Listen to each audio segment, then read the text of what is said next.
యథార్థవంతుల ఎడల నీవు ఎడబాయక కృప చూపి గాఢాంధకారము కమ్ముకొనగా వెలుగు రేఖవై ఉదయించినావు. నన్ను నీవు విడిపించినావు. ఇష్టడనైనే నడచినందున దీర్ఘాయువుతో తృప్తిపరచిన సజీవుడవు నీవేనయ్యా. ఎవరికి ఆశీర్వాదాలన్నీ? చప్పట్లు వచ్చింది. Very good. ఎవరికి ఆశీర్వాదాలు?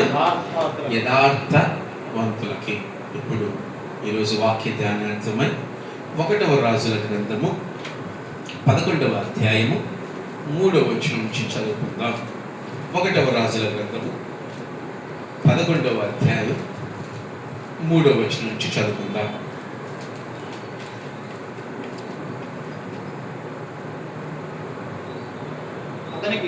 అతనికి 700 మంది రాజకుమార్తెలైన భార్యలను 300 మంది ఉపపత్నులను కలిగి ఉండిరి. అతని భార్యలు అతని హృదయమును త్రిప్పివేసిరి. సొలొమోను వృద్ధుడైనప్పుడు అతని భార్యలు అతని హృదయమును ఇతర దేవతల తట్టు తిప్పగా అతని తండ్రి అయిన దావీదు హృదయం వలె అతని హృదయము దేవుడైన యెహోవా యెడల యథార్థము కాకపోయెను. సొలొమోను అష్తారోషు అను సీదోనీల దేవతను మిల్కోము అను అమ్మోనీల హేయమైన దేవతను అనుసరించి నడిచెను. ఈ ప్రకారము సొలొమోను యెహోవా దృష్టికి చెడు నడత నడిచి తన తండ్రి అయిన దావీదు అనుసరించినట్లు యథార్థ హృదయముతో యెహోవాను అనుసరింపలేదు. ఈరోజు వాక్య అంశము యథార్థ హృదయముతో యెహోవాను అనుసరింపకుంటే. యథార్థ హృదయంతో యెహోవాను అనుసరింపకుంటే. యథార్థత అంటే ఏంటో? యథార్థత అంటే ఏంటమ్మా? యథార్థత అంటే ఏంటి?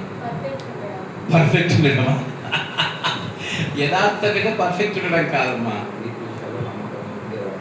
యథార్థత అంటే దేవుడు నిన్ను ఎలాంటి అనుభవాల గుండా ఉండమన్నాడో అలాంటి అనుభవాల గుండా ఉండటాన్ని ఏమంటామంటే యథార్థతను మనము కలిగి ఉండటం. మనం పర్ఫెక్ట్ అనే మాట అన్నాం అనుకో, దేని ఎందుకు పర్ఫెక్ట్? నీకంటూ ఒక రాజ్యాంగం ఉంటుంది. ఎవరికి? నీకంటూ ఒక రాజ్యాంగం ఉంటుంది. నీ కుటుంబానికంటూ ఒక రాజ్యాంగం ఉంటుంది. ఆ రాజ్యాంగంలో నువ్వు పర్ఫెక్ట్ ఉంటావు. అది కాదు యథార్థత అంటే ఏంటి? దేవుడు నీకు ఎలాంటి జీవితాన్ని జీవించమన్నాడో అలాంటి జీవితమందు నువ్వు సరిగా నడుచుకోవటాన్నే యథార్థత అంటారు. ఇక్కడ ఒక రాజు యొక్క అనుభవాలు ఈరోజు మన జీవితాల్లో ఎలాగ ఉన్నాయో, ఆయన నడిచిన అనుభవాల్లో మనం కూడా నడుస్తున్నామేమో ఒకసారి మనల్ని మనమే జ్ఞాపకం చేసుకోవడానికి ప్రయాసపడాలి. ఎవరు అసలు ఇతను? ఎవరు? సొలొమోను. ఎవరినైనా? సొలొమోను ప్రపంచములో జ్ఞానవంతులలో మొట్టమొదటి వాడు. ఇప్పుడున్న జ్ఞానము మనం అనుకుంటాం ఈ సైన్స్ సంథింగ్ వగేరా వగేరా, ఇవన్నీ ఆయన జ్ఞానం ముందు ఇవన్నీ పనికి రావు. ప్రపంచంలో అత్యంత జ్ఞానవంతులైన వాడు సొలొమోను మహారాజు. మరి అంతటి జ్ఞానం ఎలా పొందుకున్నాడు అతను? చెప్పండి. అంతటి జ్ఞానం ఎలా వచ్చింది అతనికి? దేవుని ఎదుట మొట్టమొదటిగా ఆయన ఏం కలిగి ఉన్నాడు తెలుసా? తన తండ్రి అయిన దావీదు ఎలాంటి యథార్థతను దేవుని ఎదుట కలిగి ఉన్నాడో సొలొమోను కూడా అలాంటి యథార్థతను మాత్రమే కలిగి ఉన్నాడు. కాబట్టి 8వ అధ్యాయంలో మీరు 8వ అధ్యాయం వరకు వస్తే ఇక్కడ చూస్తే 12వ వచనంలో చూస్తే, సొలొమోను దానిని చూచి గాఢాంధకారమందు నివాసము చేయుదునని యెహోవా సెలవిచ్చి ఉన్నాడు. నీవు నివాసం చేయుటకు నేను మందిరమును కట్టించి ఉన్నాను. సదాకాలం అందులో నీవు నివసించుటకై నేనొక స్థలము ఏర్పరిచి ఉన్నాను అని చెప్పి తన ముఖమును ప్రజల తట్టు తిప్పుకొని ఇశ్రాయేలు సమాజం అంతయు నిలిచి ఉండగా ఇశ్రాయేలు సమాజం అందరి ఇలాగు దీవించును. మొట్టమొదటిగా దేవుడు మందిరాన్ని కట్టిన వ్యక్తి ఎవరండి? ఈయనకి యథార్థత ఉందా లేదా? ఉందా? ఉంది. యథార్థత లేకుండా దేవుడు అతనికి జ్ఞానాన్ని ఇస్తాడా? ఒక మందిరాన్ని కట్టే ధన్యతని ఇస్తాడా? అతను దేవుని ఎదుట యథార్థంగా జీవించాడు, యథార్థంగా బ్రతికాడు. దేవుడు మందిరాన్ని కట్టి దేవునికి సెలవిస్తున్నాడు, ఇదిగో నేను ఒక ప్రార్థన చేస్తున్నాను, ఆ ప్రార్థనను అంగీకరించి నేను చేసిన ప్రార్థన ప్రకారం నువ్వు జరిగించు. ఎంతటి ఆ బాండింగ్ ఉంటే, ఎంతటి యథార్థమైన జీవితం ఉంటే దేవుడికి చెప్పగలడు, నేను నీకు ఒక మందిరాన్ని కట్టించాను, నువ్వు వచ్చి అందులో నివాసం చేయి.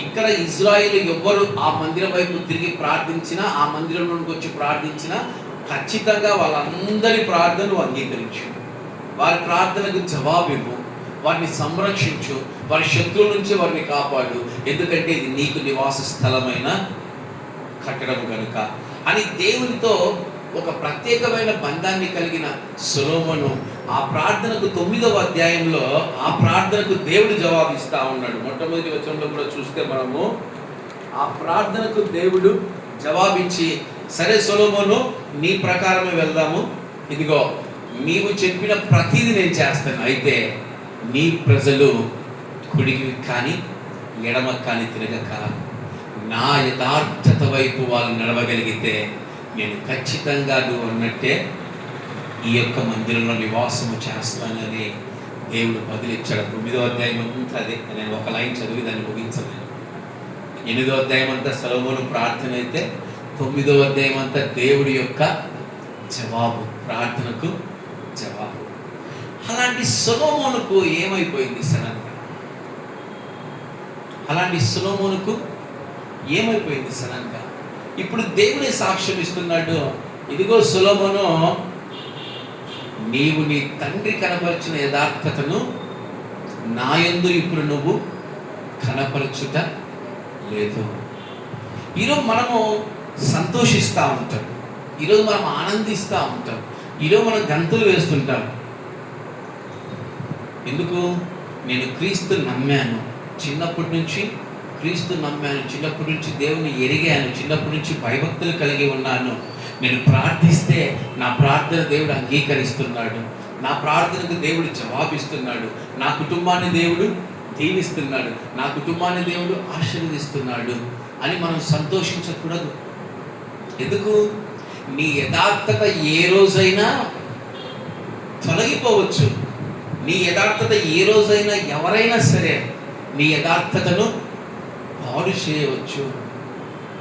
యథార్థవంతులు ఇందాక పాడుకున్నాం, అందుకే యథార్థవంతుల ఎడల నీవు ఎడబాయక కృప చూపి గాఢాంధకారము కమ్ముకొనగా వెలుగు రేఖవై ఉదయించినావు, నన్ను నీవు విడిపించినావు, ఇష్టనైనే నడచినందు. విడిపిస్తాడు. ఎందుకు విడిపిస్తాడు? యథార్థవంతుల ఎడల ఆయన తన మహాకృపను చూపిస్తున్నాడు. కానీ నీ యథార్థత ఎంతకాలం నీతో ఉంటుంది? ఎంతకాలం నీ యథార్థత ఉంటుంది? నీ చిన్న వయసులో యథార్థత ఉన్న యథార్థత ఈరోజు ఉందా? నీ మధ్య వయసులో ఉన్న యథార్థత నీ వృద్ధాప్యం వైపు వచ్చేసరికి ఉందా? నీ యథార్థను ఎప్పుడు దాకా కాపాడుకోవాలి? నీ యథార్థతను ఎప్పుడు దాకా కాపాడుకోవాలి? నువ్వు మరణ పడకకు వచ్చేంత వరకు నీ యథార్థమైన జీవితాన్ని నువ్వు కాపాడుకొని తీరాలి. దావీదు మరణ పడకలో కూడా తన యథార్థతను పోగొట్టుకోలేదు కనుక తన పితరుల వలె మంచి మరణాన్ని దావీదు రుచి చూసి ఉన్నాడు. ఈరోజు సొలొమోనుతో అంటున్నాడు దేవుడు, నీకు కలిగిన యథార్థత నువ్వు కోల్పోయి ఉన్నావు, నీ తండ్రి నడిచిన ప్రకారం నీవు నడవట్లేదు. యథార్థమైన వ్యక్తి యథార్థతను కోల్పోతే కలిగే నష్టాలు ఎంత భయానకంగా ఉంటాయంటే మనం ఊహించలేము, నిజంగా మనం వర్ణించలేము. ఈరోజు యథార్థత కలిగిన జీవితాలు యథార్థతను ముగించాలండి. యథార్థత కలిగిన జీవితాలు యథార్థమైన జీవితంతో ముగించాలి. చివరాఖరికి దేవుడు 11వ అధ్యాయంలో చివరాఖరికి దేవుడు 9వ వచనంలో చూస్తే, ఇశ్రాయేలీల దేవుడైన యెహోవా అతనికి 2 మార్లు ప్రత్యక్షమై నీవు ఇతర దేవతలను వెంబడింపవలదని అతనికి ఆజ్ఞాపించినను సొలొమోను హృదయం ఆయన యొద్ద నుండి తొలగిపోయెను. నువ్వు యథార్థవంతులు అయినప్పటికీ నువ్వు తొలగిపోతుంటే దేవుడు నిన్ను ఏం చేస్తున్నాడండి? ఏం చేస్తున్నాడు? పట్టుకుంటున్నాడు, నిన్ను విడిచిపెట్టువాడు కాదు. దావీదు తప్పు చేసినప్పుడు ఊరుకున్నాడా? హో దరిద్రుడా పోతే పోయిందన్నాడా? లేదుగా. నాతాను ప్రవక్త ద్వారా ఏం చేశాడు? తన తప్పును ఎత్తి చూపించాడు. నువ్వు ఇది తప్పు చేసావు కనుక దయచేసి ఇప్పటికన్నా నువ్వు మారు మనసు పొందు, నీ యథార్థతను విడిచిపెట్టదు. విడిచిపెట్టలేదండి హీరో, ఆయన విడిచిపెట్టట్లేదు. తన మరణం వరకు మరల కోల్పోయిన యథార్థతను మరల దేవుడి ఎలా కనపరిచాడు. కోల్పోయిన రాజ్యాన్ని మరలా పొందుకున్నాడు. మామూలు విషయమా? కోల్పోయినది మరలా పొందుకోవడం అంటే మామూలు విషయమా? రాజ్యాధికారం పోగొట్టుకున్న తర్వాత మరలా అది పొందుకోవడం అంటే మామూలు విషయమా? పిలిచి రాజులు మరలా ఏం చేశారు తెలుసా? దావీదును మరలా ఏం చేశారు తెలుసా? రాజుగా చేశాడు. కానీ నీ కుమారుడు జీవితం అలా లేదే. ఈరోజు నీ జీవితము ఎందుకు యథార్థతను కోల్పోతుంది? నా పాత బరుగొడ్డు 10 లీటర్లు ఇచ్చేదండి. మరి మీ పాత బరుగొడ్డు ఇప్పుడు ఎన్ని లీటర్లు ఇస్తుందండి? ఇప్పుడు 2 లీటర్లు ఇస్తుందండి. నీ పాత జీవితంలో నువ్వు యథార్థత కనపరిచావేమో, నీ యవన కాలంలో నువ్వు యథార్థతను కనపరిచావేమో. మరి ఇప్పుడు నీ అనుభవం ఎలా ఉంది? ఇప్పుడు నీ హృదయం ఎలా ఉంది? ఇప్పుడు నీ పరిస్థితి ఎలా ఉంది? ఇప్పుడు నీ నడవడిక ఎలా ఉంది? అదే యథార్థత గురించి దేవుడు నీ కొరకు సాక్ష్యం ఇస్తున్నాడా? లేదంటే నా కుమారుడా నీ యథార్థత నువ్వు కోల్పోయి ఉన్నావని దేవుడు సెలవిస్తున్నాడా? ఒక నీతిమంతుడు యథార్థతను కోల్పోతే ఎన్ని, దాన్ని ఏమంటారు, పేరు కరెక్ట్ నాకు రావట్లేదు, ఎన్ని దారుణమైన క్రియలు ఆ కుటుంబంలో ఆ రాజ్యంలో జరుగుతాయో నిజంగా ఈరోజు మనం ధ్యానిద్దాం. ఈరోజు మన కుటుంబంలో మనం యథార్థవంతులుగా ఉంటున్నామేమో. ఒకవేళ మన యథార్థత మనము కోల్పోతే మన కుటుంబం ఎన్ని దౌర్భాగ్యమైన అనుభవాల గురించి చూడవలసి వస్తుంది. మనం ఒక రాజ్యం, నేనే ఉన్నాను, ఒక సంఘానికి కాపరిగా ఉన్నాను. ఆ సంఘ కాపరి యథార్థతను కోల్పోతే ఆ సంఘమంతా ఎంత నశించిపోతుందో. ఒక రాజ్యము యొక్క ప్రధాని, ఒక రాజ్యం యొక్క రాజు తన యథార్థతను కోల్పోతే ఎంతటి దారుణమైన అనుభవాలు చూడవలసి వస్తుందో ఈరోజు మనం ధ్యానించబోతా ఉన్నాము. అందుకే ఎలాంటి అనుభవాల్లో అయినా సరే మన యథార్థమైన హృదయాన్ని మనము దేవుని యొద్ద నుండి తొలగించుకొనకూడదు. నువ్వు పడిపోయినా నువ్వు మరిగి తిరిగి లేవటానికి పిలుస్తున్నాడుగా. నువ్వు పడిపోయినా తిరిగి లేవటానికి ఆయన నిన్ను లేవనెత్తుతున్నాడుగా. ఈరోజు వేకుజామున ప్రార్థనలో చాలామంది రాలేదు. ఎంతమంది రాలేదు? చాలామంది రాలేదు. కేవలం సేవకులు, ఒక పరిచారకురాలు మాత్రం పాల్గొనింది. ఈరోజు ఏంటో తెలియదు, బోర్ నేర్చేశాను ప్రార్థనలో, వేకుజామున ప్రార్థనలో. ఈరోజు ఏ కుటుంబం కొరకు నేను ప్రార్థించలేదు. దేవా ఏంటి మా సంఘపు అనుభవాలు ఏంటి అనే ఒక పశ్చాత్తాపం, దానియేలు పశ్చాత్తాపడినట్టు బోర్న ఏడ్చేశాను. బోర్న మొరపెట్టి ప్రార్థన అయిపోయి నాకు పడుకుంటే కొన్ని అనుభవాలు దేవుడు నా ఇళ్ళ కనపరుస్తున్నాడు. కొన్ని అనుభవాలు దగ్గర ఒక 5 అనుభవాలు ఉంటాయేమో. ఒక్కొక్క బలహీనతను గురించి ఒక్కొక్క అనుభవాన్ని కలలో చూపిస్తున్నాడు. ఎందుకు, ఎలాంటి అనుభవాల్లో మీరున్నారు, మీ సంఘం ఉన్నది అని దేవుడు అక్కడే పడుకున్నాను. ముగించుకొని ప్రార్థన అక్కడే, నాకు ఆదివారం ప్రేయర్ అయిపోయిన తర్వాత అక్కడే పడుకుంటాను. తలుపు తెరుచుకొని చక్కగా చల్లగారికి అక్కడే పడుకుని, దేవా నాతో మాట్లాడు, మీ మందిరంలో ఉన్నాడని. ఈరోజు ఎంత గొప్పగా మాట్లాడాడు, ఎన్ని అనుభవాలు షీలో గురించి చూపిస్తూ ఉన్నాడు ఆయన. నువ్వు అంతగా ఎక్కెక్కి ప్రార్థించావు కదా, నువ్వు అంతగా ఎక్కెక్కి చేస్తున్నావు కదా, ఆ ప్రార్థన యథార్థమైన కార్యాన్ని కూడా చేయాలని ఆయన చేస్తున్నాడు. మనం ప్రార్థన చేస్తాం, ప్రార్థన చేసిన విధంగా జీవిస్తాము. ప్రార్థన చేయమంటే ఎలా చేస్తాం? అద్భుతంగా చేస్తాం, ఆశ్చర్యకరంగా చేస్తాం, ఉచ్చరింప శక్యం కాని మూలుగులతో చేస్తాం. కానీ ఆ ప్రార్థన కలిగిన యథార్థత మన జీవితాల్లో కూడా ఉండాలా లేదా? ఉండాలా లేదా? అందుకే దేవుడు ఈరోజు చూపిస్తా ఉన్నాడు, నాయన మీరు ప్రార్థన వరకు ఆగిపోతున్నారు కానీ యథార్థతలోనికి మీరు రాలేకపోతున్నారని ఈరోజు చాలా అనుభవాలు ఆయన చూపించాడు. ఇందాక ఆరాధన చేస్తే లెక్కేసుకుంటున్నాయి ఎన్ని అనుభవాలు ఉన్నాయని చెప్పేసి. ఈరోజు మన జీవితము ఎలాంటి యథార్థమైన అనుభవాలతో ఉన్నదో ఒకసారి మనల్ని మనం జ్ఞాపకం చేసుకోవాలి. మనకి ఇష్టమైన దాంట్లో యథార్థతను కనపరిస్తే ఏం లాభం? ఇప్పుడు నోయల్ ఉన్నాడు, నోయల్కి ఇష్టమైంది ఏంటి?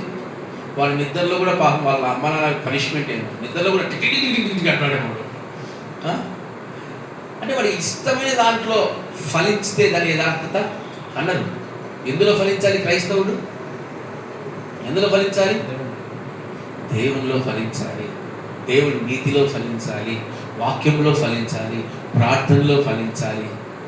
ఒక రాజు తన యథార్థతను కోల్పోవటం వల్ల ఆ రాజ్యం ఎలాంటి అనుభవాల గుండా వెళ్ళిందో ఈరోజు మనం జ్ఞాపకం చేసుకుందాం. ఈరోజు మనం కూడా మన కుటుంబానికి పెద్దగా ఉన్న మనము మన యథార్థతను కోల్పోతే మన కుటుంబము, మన సంఘము, మన రాజ్యం ఎలాంటి అనుభవాల గుండా వెళ్తుందో ఈరోజు ధ్యానం చేయాలని ప్రభు ఆశపడుతున్నాడు కనుక ఒక 7 అనుభవాలు నేను ధ్యానము చేస్తాను. మొట్టమొదటిగా మొదటి రాజుల గ్రంథము 12వ అధ్యాయము 16వ వచనం చదవండి.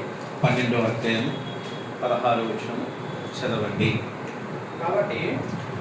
కాబట్టి ఇశ్రాయేలు వారందరూ రాజు తన విన్నపమును వినలేదని తెలుసుకొని రాజుకి ఇలాగు ప్రత్యుత్తరమిచ్చిరి, దావీదులో మాకు భాగమేది, యెషయా కుమారుని యందు మాకు స్వాస్థ్యము లేదు. ఇశ్రాయేలులారా మీ గుడారములకు పోవుడి, దావీదు సంతతి వారలారా మీ వారిని మీరే చూచుకొనుడి అని చెప్పి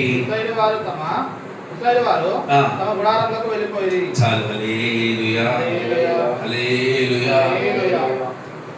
ఒక రాజు యథార్థతను కోల్పోతే ఒకటిగా ఉన్న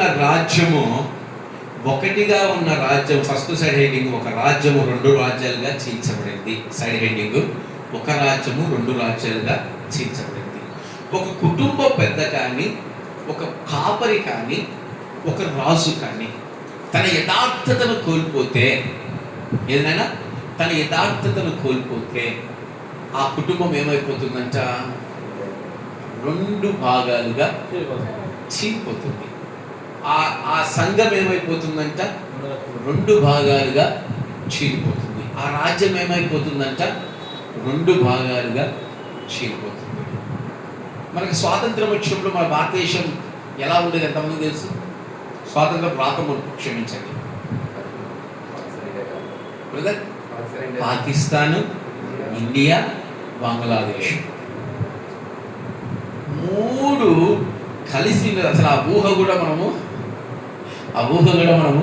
ఊహించుకోలేము. పాకిస్తాన్ మనదా అనే ఊహను కూడా మనము ఊహించుకోలేము.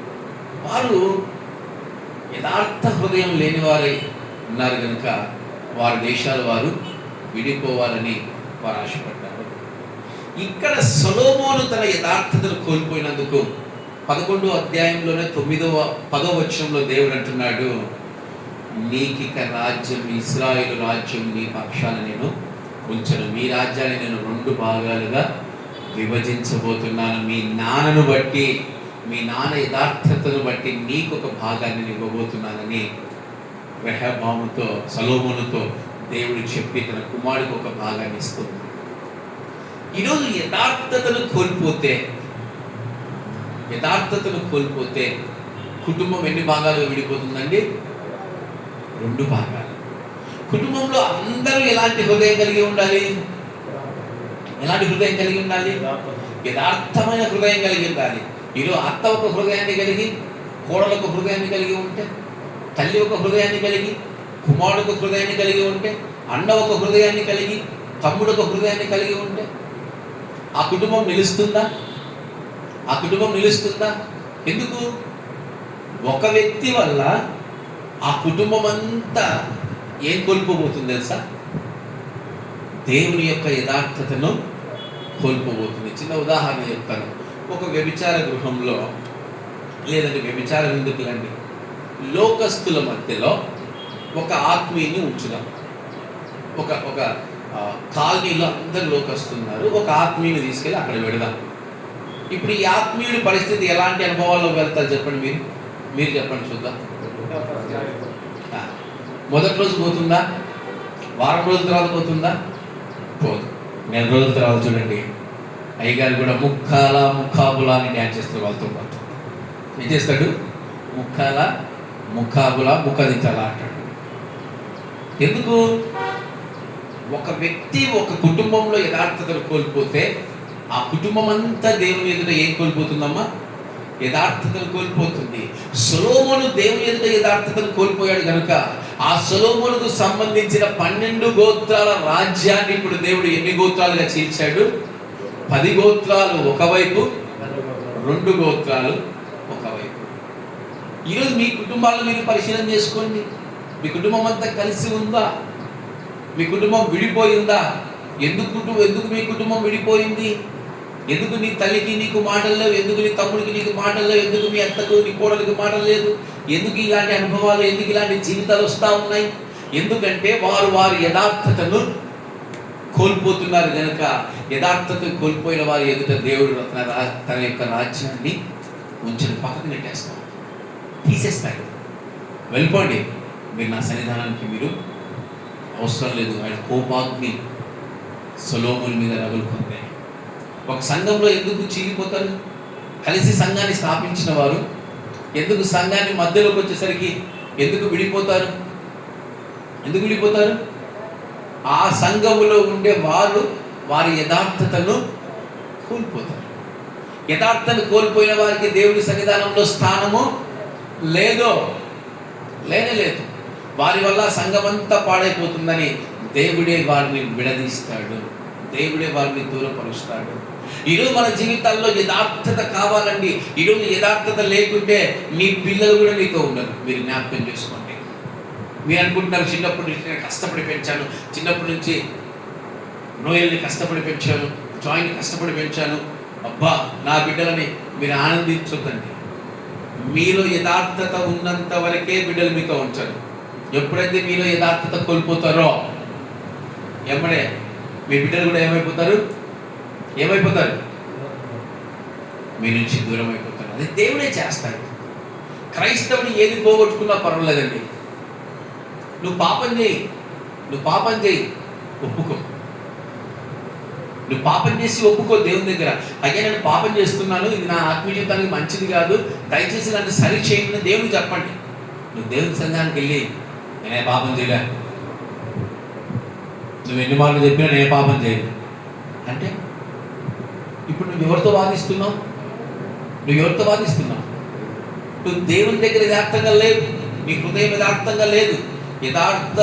యథార్థమైన హృదయం కలిగిన వారికి మోషే కాలంలో దావీదు వారికి వచ్చేసరికి ఆయన యథార్థవంతులు అయిపోయాడు, బతికిపోయాడు దావీదు మహారాజు. మోషే బ్రదర్ దావీదు మహారాజు కాలంకి వచ్చేసరికి దావీదు మహారాజు యథార్థతలో కూర్చున్నాడు. ఇదే మోషే కాలంలో దావీదు మహారాజు ఉంటే రాళ్ళతో కూడా చంపేసేవాళ్ళు. నరహత్య చేసిన వారికి శిక్ష ఏంటి? ధర్మశాస్త్రం ప్రకారము రాళ్ళతో కొట్టి చంపించాడు. కానీ దావీదు అందుకే ఎంత చక్కగా రాశాడు భక్తుడు, నన్ను నీవు విడిపించినావు, ఇష్టడనైనే నడచినందున దీర్ఘాయువుతో తృప్తి పరచుచు సజీవుడవు నీవేనయా. నా హృదయములో ఉప్పొంగెనే కృతజ్ఞతా సంద్రము, నీ సన్నిధిలో స్తుతినే పాడనా, నా హృదయ విద్వాంసుడా. యథార్థ హృదయం కలిగిన వాడికి క్షమాపణ దొరికింది కదా. యథార్థ హృదయం కలిగిన వాడికి ఏం దొరికిందండి? చచ్చిపోయిన దావీదు నరహత్య చేశాడు. నరహత్య చేసి మరొకరి భార్యను దగ్గర తీసుకున్నాడు. ఆ భార్యను దగ్గర తీసుకుని వదిలేసి క్షమాపణ కలిగేదేమో, అనగా తన పుత్రులు బ్రతికే వాళ్ళేమో. దానికి తోడు నరహత్య చేసి మళ్ళీ నేను ఏమి చేయలేదని దేవా అని దేవుని దగ్గర ఒప్పుకోలేదండి. దేవుని దగ్గర ఒప్పుకోలేకపోయాడు. తన యథార్థతను విడిచిపెట్టాడు. అయినప్పటికీ తాను దేవుని సన్నిధానంలో తను బ్రతుకున్న కాలము యథార్థంగా జీవించాలి కనుక మరలా తన తప్పును ఒప్పుకొని మారు మనసు పొందాడు. అది సొలొమోనుకు లేదు. దావీదు తప్పు చేశాడు, దేవుని దగ్గర ఏం చేస్తున్నాడు? ఒప్పుకొని మరలా మారు మనసు పొంది మరలా దేవుడి పాదాలు పట్టుకున్నాడు. అది సొలొమోనుకు జీవితంలో లేదు. ఈరోజు ఎందుకు కొంతమంది సేవకులకు, కొంతమంది విశ్వాసులకు, కొంతమంది రాజ్యాన్ని పరిపాలించే వారికి క్షమాపణ దొరుకుతా ఉంది? ఎందుకు దొరుకుతా ఉంది?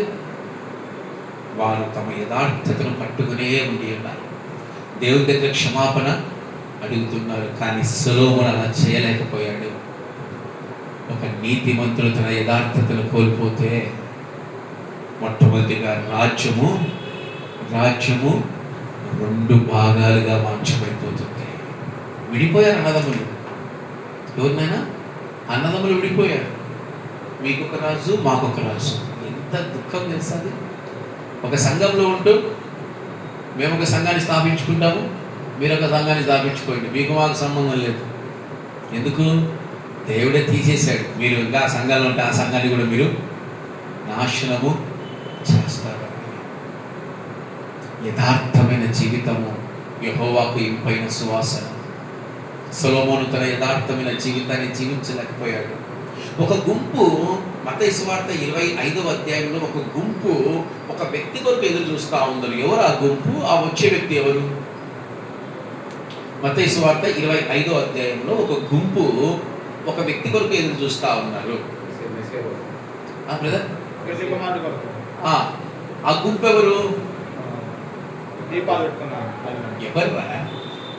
పెళ్లి కుమార్తెలు, బుద్ధి గల కన్యకలు, బుద్ధి లేని ఒక గుంపు. ఇప్పుడు ఆ గుంపును దేవుడు రెండు భాగాలుగా ఎందుకు చేశాడు? దేవుడు చేశాడా? ఆ గుంపు వారికి వారే రెండు భాగాలుగా అయిపోయారు. ఎలా అయిపోయారు తెలుసా? ఎలా అయిపోయారు? ఒకరు యథార్థత కలిగిన జీవితాన్ని జీవిస్తే మరొకరు యథార్థత లేని జీవితాన్ని జీవించారు కనుక కలిసిన గుంపు ఏమైపోయారు? రెండు భాగాలుగా విభజించబడ్డారు.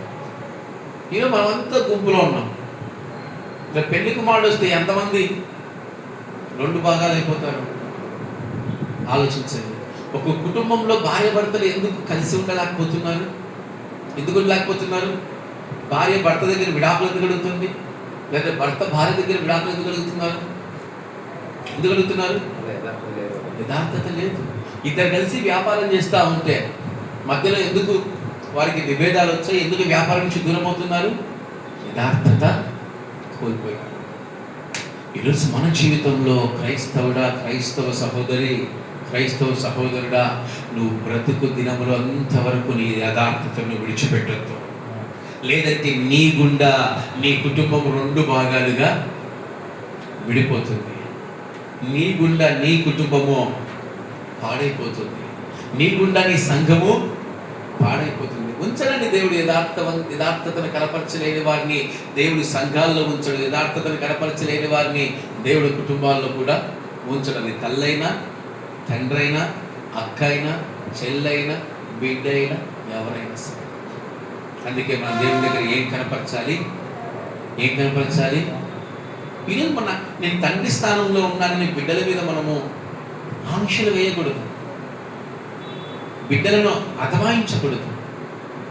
బిడ్డల ఎడల యథార్థతమైన జీవితాన్ని మనము కలిగి ఉండాలి. బిడ్డలను మోసపరిచే జీవితాన్ని కానీ, బిడ్డలను పాడు చేసే జీవితాన్ని కానీ మనము కలిగి ఉండకూడదు. ఈరోజు చాలామంది తల్లిదండ్రులు తమ బిడ్డలు ఏం చేస్తున్నారు తెలుసా? యథార్థమైన హృదయం కలిగి ఉండక తమ బిడ్డల జీవితాన్ని వారే పాడు చేసుకుంటున్నారు. మీకు అర్థమయ్యే భాషలో చెప్తాను. ప్రభువైన యేసుక్రీస్తు వారు ఒక మాట అంటున్నాడు, నేను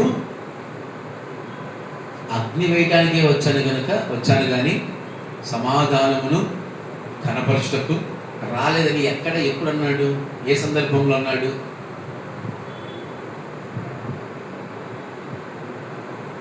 ఏ సందర్భంలో లేదా? మీకు అర్థమయ్యే భాషలో చెప్తాను. మత్తయి సువార్తలోనే ఆయన తల్లికిని, కుమార్తెకి, తండ్రికి, కుమారుడికి, అత్తకి, కోడలికి మధ్య ఏం పెట్టడానికి వచ్చారంట? అగ్ని వేయడానికి వచ్చారంట వారి మధ్యలో. ఎందుకు వారి యథార్థతను కనపరచకుండా వారి ఇష్టానుసారమైన జీవితాన్ని జీవిస్తున్నారు కనుకనే వారి మధ్య చిచ్చు పెట్టడానికి దేవుడు వచ్చి ఉన్నాడు. యథార్థత లేకుండా ఎన్ని రోజులు కలిసి ఉంటారు? ఒక కుటుంబంలో బాగా కుటుంబ ప్రార్థన ప్రతిరోజు 8 గంటల కుటుంబ ప్రార్థన జరుగుతుందండి. ఇప్పుడు ఆ కుటుంబంలో ఒకడు కానీ ఆ కుటుంబ యజమానురాలు కానీ తన యథార్థతను కోల్పోయింది. ఇప్పుడు ఆ కుటుంబంలో కుటుంబ ప్రార్థన జరిగిస్తుందా? పాల్గొనడానికి అవకాశం చూపిస్తుందా? చూపించదు. తను ఏదో ఒక శోధన రేపుతూనే ఉంటుంది. వారి మధ్య ఐక్యత ఉంటుందా? వారి మధ్య ప్రేమలు ఉంటాయా? ఉండవు. నువ్వు 24 గంటలు కోడల మీద నిందలేస్తూ ఉంటావు, నువ్వు 24 గంటలు అత్త మీద నిందలేస్తూ ఉంటావు, యథార్థత లేకుండా జీవితాన్ని జీవిస్తూ ఉంటే, నువ్వు 24 గంటల అన్న మీద నిందలేస్తూ ఉంటే, వదిన మీద నిందలేస్తూ ఉంటే, కుటుంబము కలిసి ఉంటుందా? రాజ్యము కలిసి ఉంటుందా? ఈరోజు ఒక్క వ్యక్తి యథార్థతను కోల్పోయినందుకు ఇశ్రాయేలు ఎన్ని గుంపులుగా ఎండిపోయారు? 2 గుంపులుగా. ఈరోజు నీవు కూడా అలా ఉన్నావేమో. ఒక్కసారి నువ్వే జ్ఞాపకం చేసుకో. నీ కుటుంబంలో యథార్థత లేని వారు ఉన్నారేమో. ఒకవేళ నీవే అలాంటి అనుభవాల గుండా ఉన్నావేమో. జాగ్రత్త. నీ ఆత్మీయ జీవితాన్ని కాపాడుకో. నీ యథార్థతను నువ్వు కనపరచు. ఎదుటివాడు యథార్థంగా ఉన్నా లేకుండా దేవునికి స్తోత్రం. నువ్వు నీ దేవుని ఎదుట నువ్వు ఎలా ఉండాలి? యథార్థమైన జీవితాన్ని, యథార్థమైన బ్రతుకులు ఉండాలి. ఆ రాజ్యమంతా, మాదీయుల రాజ్యమంతా దర్యావేషి పరిపాలిస్తున్నప్పుడు ఆ రాజ్యమంతా ఒక శాసనం వచ్చింది. దానియేలు ఒక్కడే ఉన్నాడు అక్కడ. దానియేలు ఒక్కడే ఉన్నాడు. యూదులు ఎవరు లేరమ్మా? చాలా మంది ఉన్నారు.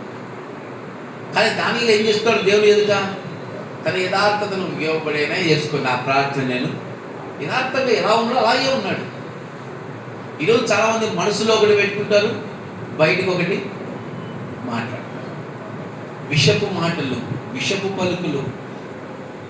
ఏది ఉన్నా ముఖం మీద మనం చెప్పేవారిగానే ఉండాలి. యథార్థమైన పరిస్థితుల్లోనే మనం ఉండాలి. మనం ఎవరిని మోసం చేస్తున్నాం తెలుసా?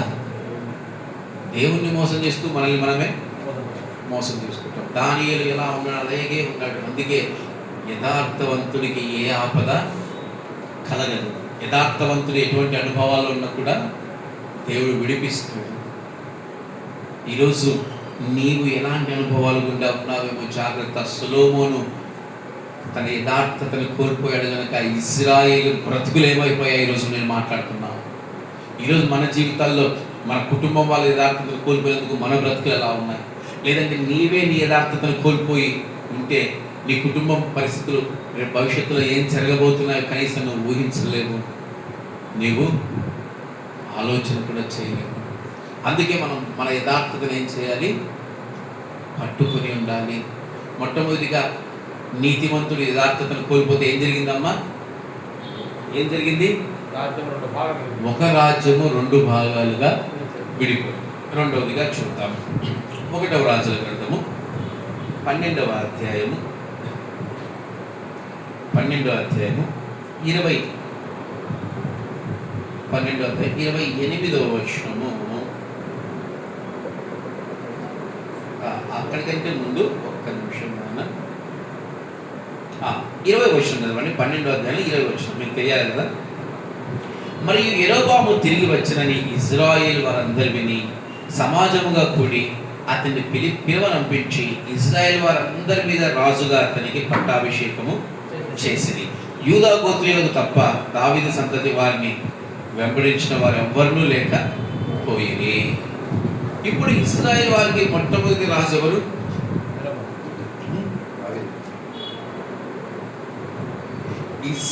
విడిపోయిన అని చెప్పారు. విడిపోయిన తర్వాత ఇశ్రాయేలు 10 గోత్రాల వారికి మొట్టమొదటి రాజు ఎవరు? యెరోబాము. ఎవరండి? యెరోబాము. ఇతన్ని దేవుడు నమ్మి మొట్టమొదటి రాజుగా చేస్తే ఇతను ఏం చేశాడో చూడండి. అంటే ఒక యథార్థవంతుడు తన యథార్థతను కోల్పోయినందుకు, సొలొమోను తన యథార్థతను కోల్పోయినందుకు రెండవదిగా ఏమొచ్చిందంటే విగ్రహారాధన వారిలో మొదలైంది. ఎవరిలో మొదలైంది? ఇక్కడ చూద్దాము 25వ వచనం. తర్వాత యెరోబాము ఎఫ్రాయిము మన్యమందు షేకెమును పట్టణమును కట్టించి అచ్చట కాపురం ఉండి అచ్చటి నుండి బయలుదేరి పెనుగెలును కట్టించును. ఈ జనులు యెరూషలేము నందున యెహోవా మందిరమందు బలులు అర్పించుటకు ఎక్కిపోచుండిన ఎడల ఈ జనుల హృదయము యూదారాజైన రెహబాము అను తన యజమానుని తట్టు తిరుగును. అప్పుడు వారు నన్ను చంపి యూదారాజైన రెహబాము వద్ద మరలా చేరుదురు. రాజ్యం మరలా దావీదు సంతతి యగునని తలంచి యెరోబాము తన హృదయమందు తలంచి ఆలోచన చేసి 2 బంగారు దూడలు చేయించి జనులను పిలిపించి యెరూషలేమునకు పోవుటకు మీకు బహు కష్టము. ఇశ్రాయేలు వారులారా, ఐగుప్తు దేశంలో నుండి మిమ్మల్ని రప్పించిన దేవుడు ఈవే అని చెప్పి ఒకటి బేతేలు నందు ఒకటి దాను నందు ఉంచెను. దాను వరకు ఈ రెండింటిలో ఒకదాన్ని జనులు పూజించడం వలన రాజు చేసిన కార్యము పాపమునకు కారణమైంది. ఒక్క సొలొమోను తన యథార్థతను కోల్పోయినందుకు ఇప్పుడు ఇశ్రాయేల్ వారిలో కొత్తగా ఒక తత్వము విగ్రహారాధన మొదలైంది. ఏంటైనా దావీదు ఉన్నప్పుడు ఆ విగ్రహారాధన లేదండి. దావీదు కంటే ముందు ఉన్నప్పుడు సౌలు ఉన్నప్పుడు కూడా లేదు. సౌలు కూడా జయించాడు. సౌలు తన ఆత్మీయతను కోల్పోయాడు, కానీ సౌలు ఉన్నప్పుడు కూడా విగ్రహారాధన లేదు. న్యాయాధిపతుల్లో విగ్రహారాధన ఉండింది.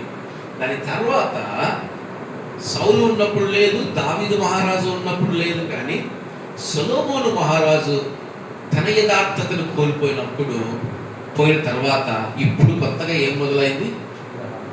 విగ్రహారాధన మొదలైంది. ఇది విగ్రహారాధన, ఇది కేవలం విగ్రహారాధన. ఇది అన్య దేవతలను పూజించడం కాదు. ఇక్కడ 2 తేడాలు ఉన్నాయి. అన్య దేవతలను పూజించడం కాదు, కేవలం విగ్రహారాధన. ఏమైనా ఇప్పుడు నేను దావీదు అనుకోండి, నేను దావీదు కనుక ఇది వాక్యం పెట్టాను, మిమ్మల్ని కాపరిగా నడిపిస్తున్నాడు. నా స్థానంలో దానియేలు వచ్చాడు అనుకోండి. దానియేలు తన యథార్థతను కనపరచలేదు. ఇప్పుడు వాడి తర్వాత ఇంకొకటి వచ్చాడు. ఇప్పుడు వాడు ఏం చేస్తున్నారంటే ఈ బోర్డు తీసేసి వాక్యాన్ని తీసి ఇక్కడేం పెడుతున్నాడు? ఒక క్రీస్తు విగ్రహాన్ని. ఎవరి విగ్రహాన్ని? ప్రభు అయిన క్రీస్తు విగ్రహాన్ని, ఒక విగ్రహాన్ని. ఇదో ఈయనే క్రీస్తు, ఇదిగో ఈయన మీరు పూజించండి. ఇప్పుడు వీళ్ళ ఏం మొదలైనట్టు ఇక్కడ మీలో ఏం మొదలవుతుంది? అప్పుడు దాకా విగ్రహారం లేదు. అప్పుడు దాకా ధర్మశాస్త్రం 10 ఆజ్ఞలు ఏం తెలియజేస్తుంది? భూమిలో ఏ రూపాన్ని కానీ, జల సముద్రంలో ఏ రూపాన్ని కానీ, అసలు ఏ ఆకాశం అందు ఏ రూపాన్ని కానీ నువ్వు పూజించవద్దు అని మొట్టమొదటి ఆజ్ఞ బయలుదేరింది. కానీ ఇప్పుడు కొత్తగా ఏం చేస్తున్నారు? సొలొమోను తన యథార్థతను కోల్పోయినందుకు ఇప్పుడు ఇజ్రాయిల్లో ఏం మొదలైంది? విగ్రహారాధన. నేను ఒక వ్యక్తిని, అంటే రోమన్ క్యాథలిక్ చర్చ్ వాళ్ళ ఒక వ్యక్తిని, ఒక సహోదరుని అడిగాను. మా బంధువుల్లోనే, మా కజిన్ బ్రదర్. నేను అడిగాను, మీరందరూ చాలా చక్కగా 10 ఆజ్ఞల గురించి మాట్లాడుతున్నారు కదా, 10 ఆజ్ఞల్లో ఏముంది అని అడిగాను. మొట్టమొదటి, నీ దేవుడని యెహోవాను తప్ప నువ్వు దేని రూపమును నువ్వు పూజించవద్దు. మరి ఎందుకు అన్నయ్య మీరు ఇలాంటి విగ్రహాలను పెట్టుకొని మీరు ఇది క్రీస్తు అని చెప్పి మీరు మందిరాలు నడిపిస్తున్నారంటే? ఆయన అన్న మాట, అప్పట్లో కొత్తగా క్రీస్తుని నమ్ముకునే వారికి అబ్జర్వేషన్ చేయడానికి, అనగా ఈ వాక్యాలు చూస్తే వారికి, విగ్రహాలు చూసిన వాళ్ళందరికీ ఇలాంటి వాక్యాలు చూస్తే కొత్తగా ఉండి వాళ్ళు దేవుని నమ్మలేకపోయారంట. ఒక విగ్రహాన్ని పెట్టి ఇదే క్రీస్తు, దీన్నే పూజించండి అంటే అప్పుడు ఏం చేశారంట? క్రీస్తుని, ఆ విగ్రహాన్ని నమ్మడం మొదలుపెట్టారు. మార్పిడి హిందుత్వంలో ఉంటే పోతుంది కదా, అక్కడ విగ్రహమే కదా, సరిపోతుంది కదా. ఇప్పుడు నువ్వు కొత్తగా క్రైస్తవం అనే తత్వం ఎందుకు పాటించాలి? నిన్న ఎవరో ఒక యూట్యూబ్లో వచ్చారు, ఓ విగ్రహాలను పెట్టుకొని సిలువలు పెట్టుకొని విగ్రహాలు పెట్టుకొని ఓ పెద్ద ర్యాలీ చేస్తూ ఉన్నారు. సేమ్ అన్యులాగా. ఏమొచ్చినట్టు కొత్తగా మీలో ఏం మొదలైంది తెలుసా? ఏం మొదలైంది మీకు తెలుసు లేదు? మీకు వాక్యం తెలియనంత వరకు దారిలో పోతుంటే ఎక్కడన్నా ఏసీ విగ్రహాన్ని కనిపిస్తే ఎక్కడ ఏం చేస్తారు? వెళ్ళిపోతా ఉంటారు. నేను క్రీస్తు నమ్మనప్పుడు బైక్ చేసుకుని నంద్యాల పట్టణంలో చర్చి ఉంటుంది లెఫ్ట్ సైడ్ మాకి, ఆ రోడ్డు మీద మెయిన్ రోడ్డు మీద అట్టా పోతున్న చేతులు అట్లా వేసుకొని ఇట్లా వేసుకొని అట్ట పోయాడు. మళ్ళీ ఇటు వచ్చేటప్పుడు బండి హ్యాండిల్ వదిలేసి ఓ చల్లని తెలుసు ఏం స్టైల్ వాడు. దేవుని స్థుతించడం కూడా ఏం స్టైల్, అది స్థుతే. విగ్రహారాధనండి ఇది. ఏంటి విగ్రహారాధన? ఈరోజు ఒక నీతిమంతుడు తన యథార్థతను కోల్పోతే రెండోదిగా నీ కుటుంబంలో ఏం మొదలవుతుంది తెలుసా? విగ్రహారాధన. నీ సంఘంలో ఏం మొదలవుతుంది తెలుసా? విగ్రహారాధన. నీ రాజ్యంలో ఏం మొదలవుతుంది తెలుసా? విగ్రహారాధన. ఈ అనుభవం ఎక్కడ కలిగింది మనకి? 2 దూడలు పెట్టి యెహోవా అంటున్నాడు, ఇదే యెహోవా అంటున్నాడు. ఈ అనుభవం మనకి ఎప్పుడు కలిగింది? ముందు ఎవరా పెద్ద మనిషి? అహరోను ఏం చేస్తున్నాడు? బంగారు దూడం చేసి, ఇదిగో 5 దూడలు వచ్చి మిమ్మల్ని విడిపించిన యెహోవా ఇతనే. కడుపులో రగిలిపోదు దేవునికి. ఆయనే ఊరుకున్నాడు. మనలాంటి వాళ్ళు అయితే కింద మీద పడేసుకుంటే వాళ్ళ. ఇప్పుడు ఈ విగ్రహాలు యేసయ్య అంటే ఆయనకి ఎంత బాధగా కానీ. విగ్రహారాధన నేర్పిస్తుంది ఎవరు? ఇప్పుడు సేవకులే నేర్పిస్తున్నారు. ఒక యథార్థవంతుని యొక్క యథార్థతను కోల్పోతే అక్కడి నుంచి ఆ సంతానం అంతా ఏ అనుభవాలు గుండా వెళ్ళిపోతా ఉంది? ఇప్పుడు ఇజ్రాయెల్ దేశంలో కొత్తగా దూడలు పెట్టుకొని బేతేలులో ఒకటి, తానులో ఒకటి, యెహోవా ఇతనే అని యెరూషలేమును విడిచిపెట్టి ఆ యొక్క దూడల్ని పూజిస్తూ విగ్రహారాధన ప్రారంభించడం మొదలుపెట్టారు. ఈరోజు నీ యథార్థతను కోల్పోతే నీ కుటుంబంలో రెండవదిగా మొదలైదేంటి తెలుసా? విగ్రహారాధన. ఏం మొదలవుతుంది ఆయన? విగ్రహారాధన. నీ బిడ్డలు కొత్తగా నువ్వు వెళ్తున్న సంఘాలకు కాకుండా నీ బిడ్డలు కొత్తగా ఇంకా కొత్త క్రైస్తత్వాన్ని తీసుకొస్తారు. మెడలో ఏం వేసుకుంటారు? సిలువ వేసుకుంటారు. కొత్త అనుభవాలు, కొబ్బరికాయలు కొడతారు, పూజలు చేస్తారు. నీ కుటుంబంలో నీకు తెలియకుండా. ఇప్పుడు మేము ముగ్గురం అన్నదమ్ములు. ఇప్పుడు మా తమ్ముడు ఎక్కడికి వెళ్ళి వస్తాడు తెలుసా? అది మంచిది, అది శ్రేష్టం. వేలాంగిని పోయి వస్తాడు. ఎక్కడికి వెళ్ళి వస్తాడు? వేలాంగిని ఏం జరుగుతా ఉంది? కొబ్బరికాయలు, క్యాండిళ్ళు, దండలు ఇవన్నీ పెట్టి ఎవరికి వేస్తారు? విగ్రహాలకు వేస్తారు. క్రీస్తు మేరీమాతతో ఆప్తి సంతోషం. బాలక్రీస్తు, పెద్ద క్రీస్తు. అంటే నేను విమర్శిస్తున్నానని అనట్లేదు, నేను ఆ సంఘాలు విమర్శించట్లేదండి. వాట్ బైబిల్ సేస్, బైబిల్ ఏం చెబుతుందో అదే నేను చెబుతున్నాను. ఎక్కడన్నా మీకు తెలుసు లేదు, సహజ నటి అని ఎవరికి పేరు తెలుసా మన తెలుగు ఫీల్డ్లో? పేరు జయసుధ. ఏం పేరండి? జయసుధ. ఒకరోజు ఆమె సముద్రంలో అదేదో పడవలో వెళ్తూ ఉంటే సడన్గా కింద పడిపోయిందట. ఎట్లా సడన్గా కింద పడిపోయిందట. ఇక నన్ను ఎవరు కాపాడరు అన్నప్పుడు ఒక వ్యక్తి ఆమె చేయించి అలా లేవనెత్తి నిలబెట్టాడు. తన భర్త తన దగ్గరకు వచ్చేంత వరకు. అప్పుడు నమ్మింది ఎవరిని? ప్రభు అయిన యేసుక్రీస్తుని. అది తన భర్తతో అంటుందంటే, నేను ఆయన్ని చూశాను అంటుందంట. ఒక మేఘంలో ఒక అలాంటి అనుభవం కల్పిస్తే నేను ఆయన చూశానంటే తన భర్త అంటున్నాడు, అది నీ ఊహ కావచ్చు, అది క్రీస్తు కాదన్నాడంట.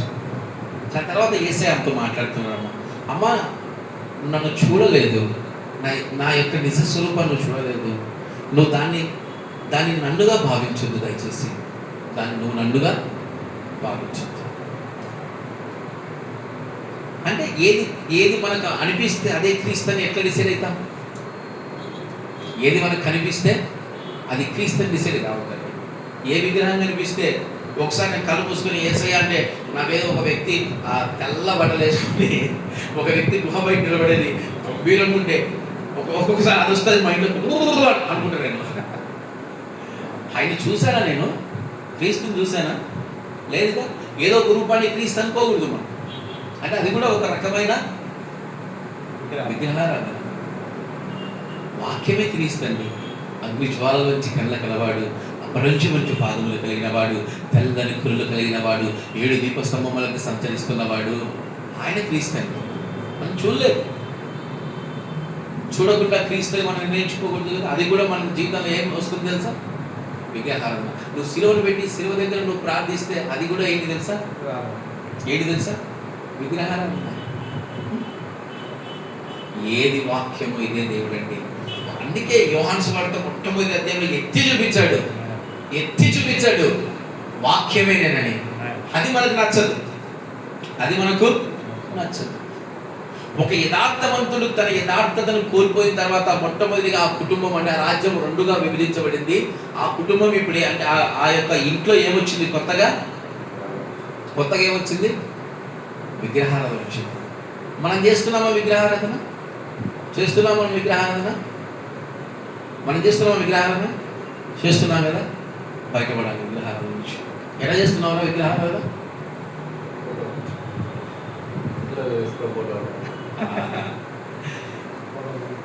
ప్రకటన గ్రంథంలో 2వ అధ్యాయంలో బిలాము గురించి దేవుడు చెప్తాడు. విగ్రహారాధన మనం ఎట్లా చేస్తున్నామో ఒకసారి చూడండి. 14వ వచనం. నేను నీ మీద కొన్ని తప్పిదములు మోపవలసి ఉన్నది. అవేమనగా విగ్రహములకు బలించిన వాటిని తినునట్లును, జారత్వము చేయనట్లు ఇశ్రాయేలుకు ఉరియట్టుమని బాలాలకు నేర్పిన బీలాము బోధనను అనుసరించిన వారు నీలో ఉన్నారు. దాంతోపాటు నీ కులాయితు అనుభవాలు కూడా నీలో ఉన్నది. ఆయన చెప్తున్నాడు. సంఘాలలో ఏముందంట ఇప్పుడు? ఏం సంఘం ఇది? పెర్గము సంఘంలో ఏముందంట? విగ్రహారాధన ఉందంట. అలాగే తుయాతైరాల సంఘంలో కూడా ఏముంటుందంట? 20వ వచనం. ఆయనను నీ మీద ఒక తప్పు మోపవలసి ఉన్నది. అదేమనగా తాను ప్రవక్తలను చెప్పుకొనుచున్న యెజబేలు స్త్రీ నిన్ను ఉండనిచ్చావు. జారత్వం చేయుటకు విగ్రహములకు బలిచ్చిన వారిని తినుటకును అది నీ దాసులకు బోధించుచు వారిని మోసపరచుచున్నది. ఇండైరెక్ట్ గా క్రైస్తవ సమాజంలో, క్రైస్తవ జీవితంలో మనకు తెలియకుండా మనం ఏం చేస్తా ఉన్నాము? విగ్రహములను పూజిస్తున్నాం. మన కుటుంబం బ్రదర్ చెప్పాడు, మన కుటుంబంలో ఎవరు ఫోటోలు పెట్టుకుంటున్నాం?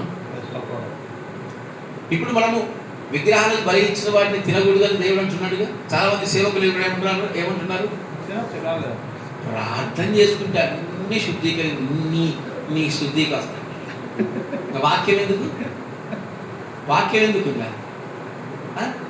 అంటే నీ బైబిల్ నీకుంది, నువ్వు ఏదనుకుంటే అదే సత్యము. వాక్యంతో పని లేదు. నీకంటే ఒక బైబిల్ ఉంది. Every person have their own Bibles. ఎంత ఘోరమైన అనుభవం తెలుసా? ప్రతి ఒక్కరు వారు బైబిల్ని వారు కలిగి ఉండటం చాలా దౌర్భాగ్యమైన విషయం. మనకంటూ ఒక పవిత్ర గ్రంథం ఉంది. మనం తప్పు చేశామంటే తప్పు చేశామని ఒప్పుకోండి. యథార్థంగా దేవుడు ఎదుట మనం లేవంటే ఆయన దగ్గర ఒప్పుకోండి, క్షమిస్తాడు. దావీదుని క్షమించాడు, మనల్ని క్షమిస్తాడు. అంతేకాని నువ్వు విగ్రహారాధన చేస్తూ, నువ్వు విగ్రహాలను ఆరాధిస్తూ, విగ్రహాలను పూజిస్తూ, నీకు తెలియకుండా విగ్రహాల దగ్గర ఉండే వాటిని తింటూ. ఇప్పుడు చిన్న ఉదాహరణ చెప్తా. వేలాంగిలో అనుకుందాం. అక్కడికి వెళ్ళి క్రీస్తు విగ్రహం దగ్గర కోడిని బలిచ్చేసి, ఓకేనా, ఇప్పుడు ఆ కోడిని కోసుకొని నువ్వు తింటావు. ఇప్పుడు దాన్ని ఏమంటారు?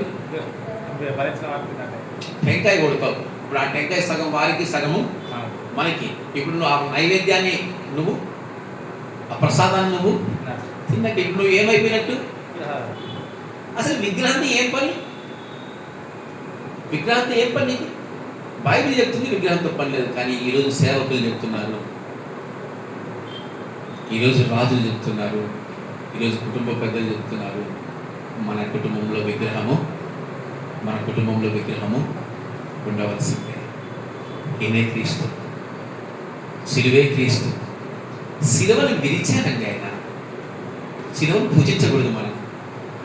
It's a symbolic of Christianity. అంటే ఏంటి? క్రైస్తత్వం అనేది ఆ శాపాన్ని కొట్టేసింది, విరిచేసిందని దాన్ని సింబాలిక్గా చాలామంది పెడతా ఉంటారు. శిలువను పూజించమని ఎవడు చెప్పాడు? కొంతమంది శిలువను పట్టుకొని 24వ తారీఖు రాత్రి శిలువను పట్టుకొని ఏం చేస్తుంటారు? Merry Christmas, merry Christmas, merry Christmas. ఇప్పుడు శిలువకి ఏమేస్తారు తెలుసా? వచ్చిన విశ్వాసాలు అయ్యగా నీళ్ళంత గొప్పలు తెలుసా? దండలు వేస్తారు, క్యాండిల్ ఇచ్చి క్యాండిల్ ఇస్తారు, పట్టుకున్నోడికి శిలువను పూజిస్తారు. విగ్రహారాధన అండి అది. ఏంటి విగ్రహారాధన అది? ఈరోజు యథార్థతలు కోల్పోతే ఆ కుటుంబం తెలియకుండా విగ్రహారాధనలోకి వెళ్ళిపోతుంది. యథార్థవంతులైన సేవకుడు తన యథార్థతను కోల్పోతే, సేవకుడు నెవర్ కాంప్రమైజ్ అండి. నా దృష్టిలో సేవకుడు కాంప్రమైజ్ కాకూడదు. విశ్వాసాలను బట్టి సేవకుడు కాంప్రమైజ్ కాకూడదు. తనతో ఉన్న సేవకులను బట్టి సేవకుడు కాంప్రమైజ్ కాకూడదు. అలా కాంప్రమైజ్ అవుతున్నాడంటే అతను కూడా ఒక విగ్రహారాధికుడిగా మారిపోయినట్టే. ఈరోజు మనం ఫోటో వేసుకుంటాం, దాన్ని ఏమంటాం? ఈరోజు చాలామంది ఫోటోలు వేసుకుంటారు. సంఘాల బయట ఏముంటాయి తెలుసా? ఏముంటాయి? ఫ్లెక్సీల మీద ఏముంటాయినా? ఫోటోలు ఉంటాయి. ఎందుకు నువ్వు విగ్రహాన్ని చూపిస్తున్నావు? ఫోటోలుగా ఏంటి తెలుసా? విగ్రహం. నువ్వు ఎందుకు విగ్రహాన్ని చూపిస్తున్నావు విశ్వాసులకి? అంటే నీ ముఖం చూసి మందిరానికి రావాలా? సేవకుడు ముఖం చూసే మందిరానికి రావాల్సింది. ఎవరి ముఖం చూసి మందిరానికి రావాలండి? ఎవరి ముఖం చూసి? మనుష్యుడు ఏ పాటి వాడండి? ఈరోజు నిలబడిన సేవకులు రేపు నిలబడతారని గ్యారెంటీ ఉందా? ఉందా? లేదు. నీ విగ్రహాన్ని ఎందుకు చూపిస్తున్నావు ప్రపంచానికి? అంటే చాలా సంఘాల్లో తెలియకుండా విగ్రహారాధనకు ప్రోత్సహిస్తున్నారు. ఈరోజు విగ్రహాలు వేసుకుంటే రేపు విశ్వాసం కూడా ఏమేస్తారు తెలుసా? వాళ్ళ కుటుంబాలు ఏమేస్తుంటారు? విగ్రహాలు. ఈరోజు వాల్ పోస్టర్లు చూడండి మీరు. యూట్యూబ్లలో గ్రూప్స్ ఉంటాయి, వాట్సాప్లో గ్రూప్స్ ఉంటాయి, యూట్యూబ్లలో మెసేజ్ వస్తున్నాయి. ప్రతి మెసేజ్ మీద, ప్రతి వాల్ పోస్టర్ మీద ఇప్పుడు షీలోహు బ్యాన్ బ్రదర్ చేస్తాం ఈరోజు వచ్చింది. ఎంతమంది చూశారు? చూడలేదు. ఎవరు చూడలేదు? మనం కనీసం మన బ్యాన్ ఎప్పుడైనా అబ్జర్వ్ చేశారా? ఎక్కడన్నా ఫోటో ఉంటుందా? మీరు ఏ బ్యానర్ చూడండి, వాళ్ళని విమర్శించట్లేదు, చెప్తున్నాను.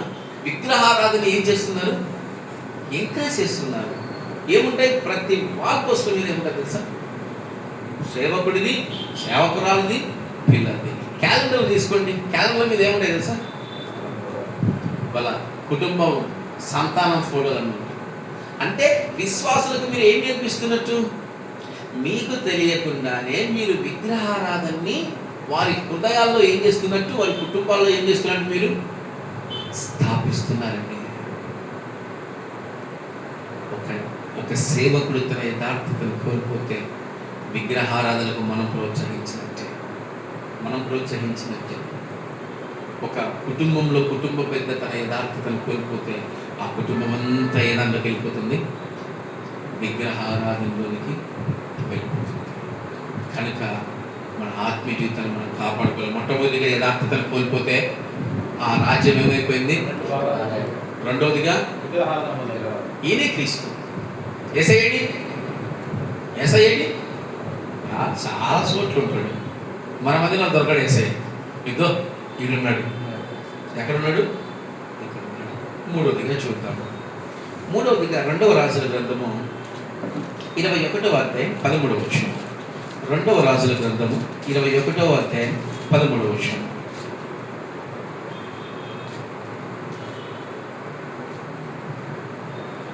నేను షోమ్రోను కొలిచిన నూలును ఆహాబు కుటుంబీకులను సరిచూచిన మట్టుకు గుండును యెరూషలేము మీద సాగలాగుదును.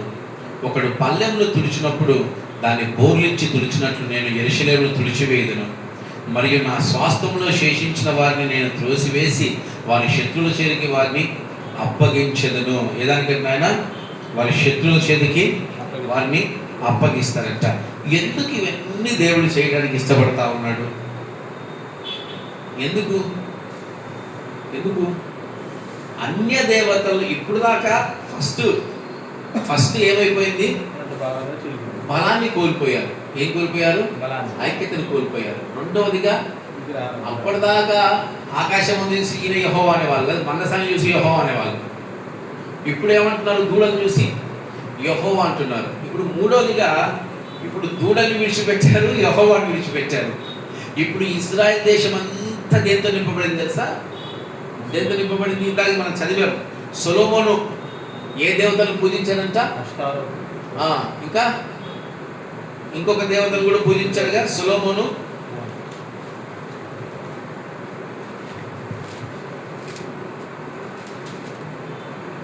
మెలేక 11వ అధ్యాయంలో చూస్తే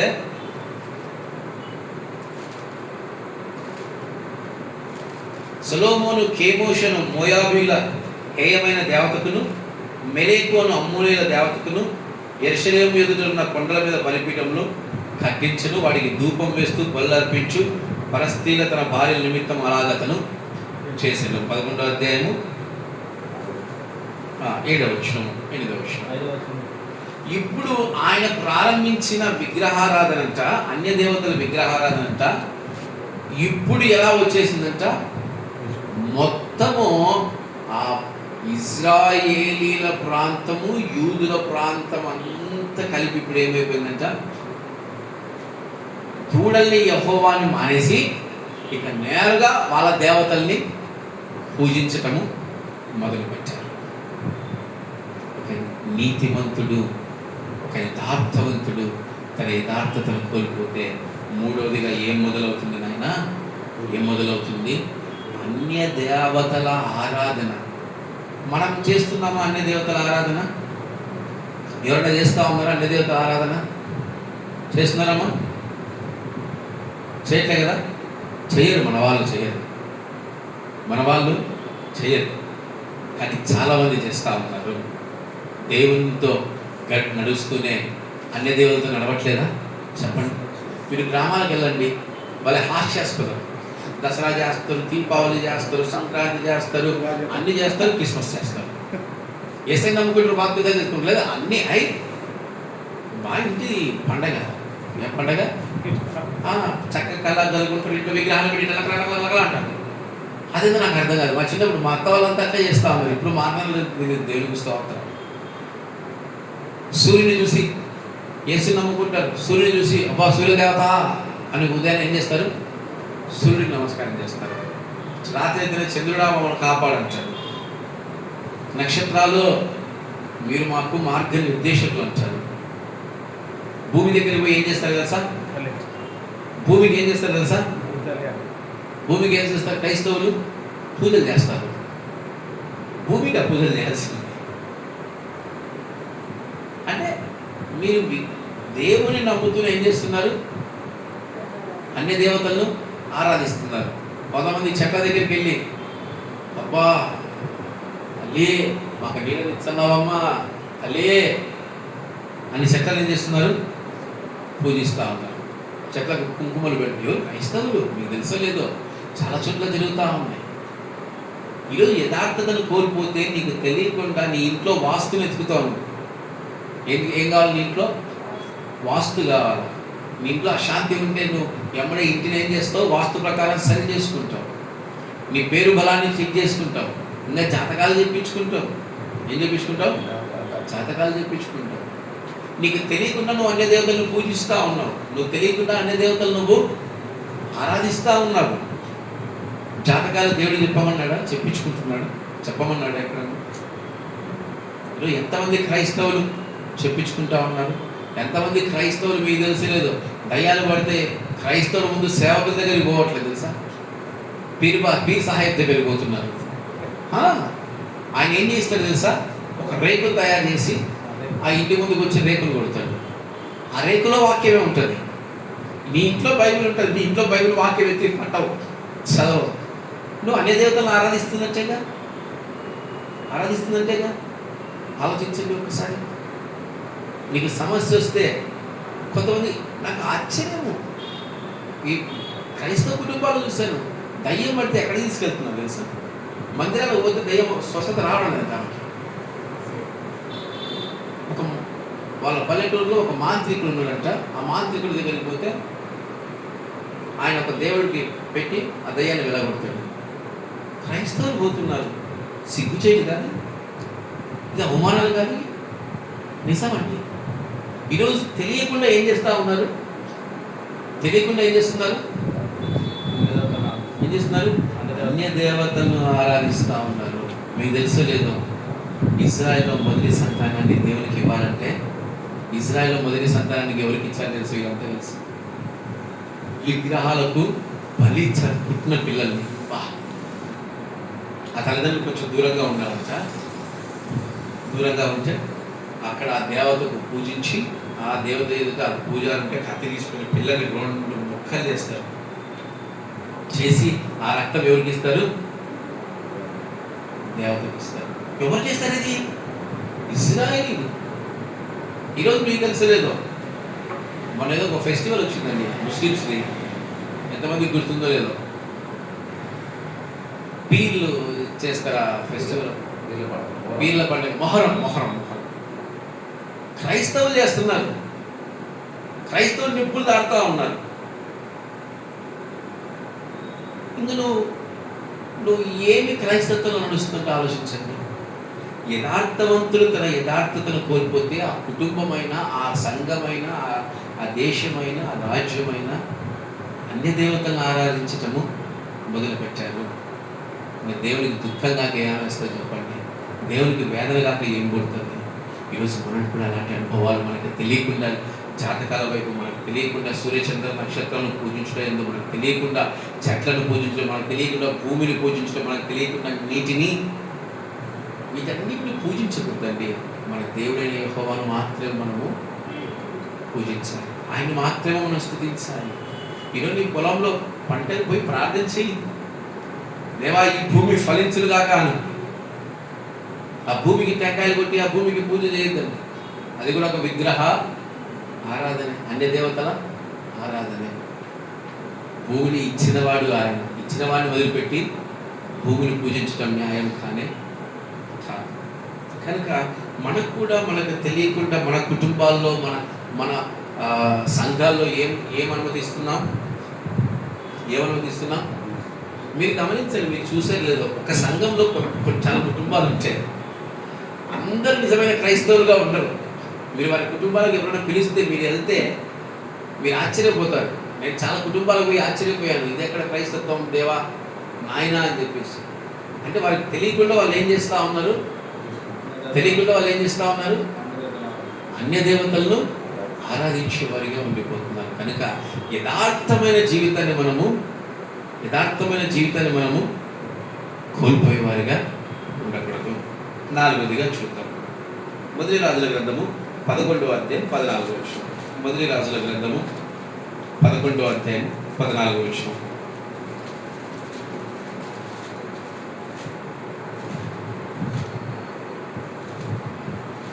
యెహోవా ఏదోమీయుడైన హదదు అను ఒకని సొలొమోనునకు విరోధిగా రేపెను. అతడు ఏదోము దేశము రాజవంశస్థుడు. దావీదు ఏదోము దేశం మీద యుద్ధము చేయుచుండగా సైన్యాధిపతి అయిన యోవాబు చంపబడిన వారిని పాతిపెట్టుటకు వెళ్ళి ఉన్నప్పుడు ఏదోము దేశమందున్న మగవారినందరినీ హతము చేశాను. ఏదేములో ఉన్న మగవారందరినీ హతము చేయ వరకు ఇశ్రాయేలందరిలో కూడా యోవాబు 6 నెలల నిలిచెను. అంతటా హాదాదును అతనితో కూడిన అతని తండ్రి సేవకులలో కొందరు ఎదోమీయులను ఐగుప్తులోనికి పారిపోయేది. హాదాదు అప్పుడు చిన్నవాడే ఉండెను.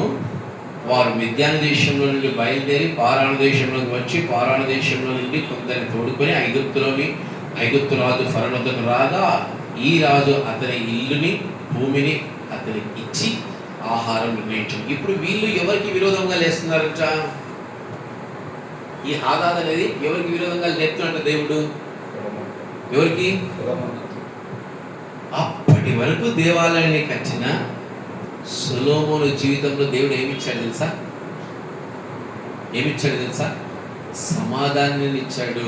తన తండ్రి అంటబడిన రక్తము తనకు అంటకుండా, తన రాజ్య పరిపాలన యందు ఎటువంటి శత్రువులు రేపక ఆ మందిరము కట్టి తన యథార్థవంతులుగా ఉన్నంత వరకు శాంతి సమాధానములతో దేవుడు ఆదుకున్నాడు. ఇప్పుడు అదే దేవుడు ఏం చేస్తున్నాడు తెలుసా? సొలొమోను మీదకి ఎవరు రేపుతున్నాడు? శత్రువులను రేపుతున్నాడు. ఇదో మనకు మీరు తెలుసో లేదో, మనం దేవునితో గడిపే రోజులన్నీ మన జీవితాలు ఎలా ఉంటుంది తెలుసా? శాంతి సమాధానాలు ఉంటాం. దాని తర్వాత ఎప్పుడైతే మనం యథార్థతను కోల్పోతావో మన జీవితంలో ఏం మొదలవుతుందో తెలుసా? ప్రతి ఒక్కడు మనకు శత్రువుగా ఉండిపోతాడు. ప్రతి ఒక్కడు శత్రువే. ఎందుకు శత్రువు అవుతున్నాడు ప్రతి ఒక్కడు? దేవుడు రేపుతున్నాడు వారిని. యథార్థతను కోల్పోయిన వాడికి దేవుడి యొక్క కరుణ, కృప, కనికర, వాత్సల్యం ఉండవమ్మా. ఇప్పుడు అదే రాజ్యం మీదకి, శాంతి సమాధానంతో ఉంచిన సొలొమోను రాజ్యం మీదకి, యెరూషలేము మీదకి, ఇశ్రాయేలు రాజ్యం మీదకి ఇప్పుడు ఎవరు వస్తున్నారు? యుద్ధం చేయడానికి శత్రువులు వస్తున్నారు. ఈరోజు నీ జీవితంలో ఇంతవరకు సమాధానం ఇచ్చిన దేవుడు ఇప్పుడు ఎందుకు నీ జీవితంలో అనేక శత్రువులు చెప్తున్నాడంటే, నీవు నీ యథార్థతను కోల్పోవటం మొదలు పెడుతున్నావేమో. సౌలు తన జీవితాన్ని చాలా చక్కగా దేవునికి అనుగుణంగా నడిచేంత వరకు సౌలు జీవితం ఎలా ఉంది? యథార్థంగా ఉంది. ఎప్పుడైతే సౌలు తన యథార్థతను కోల్పోయాడో మొట్టమొదటిగా సౌలు మీద ఏమొచ్చింది?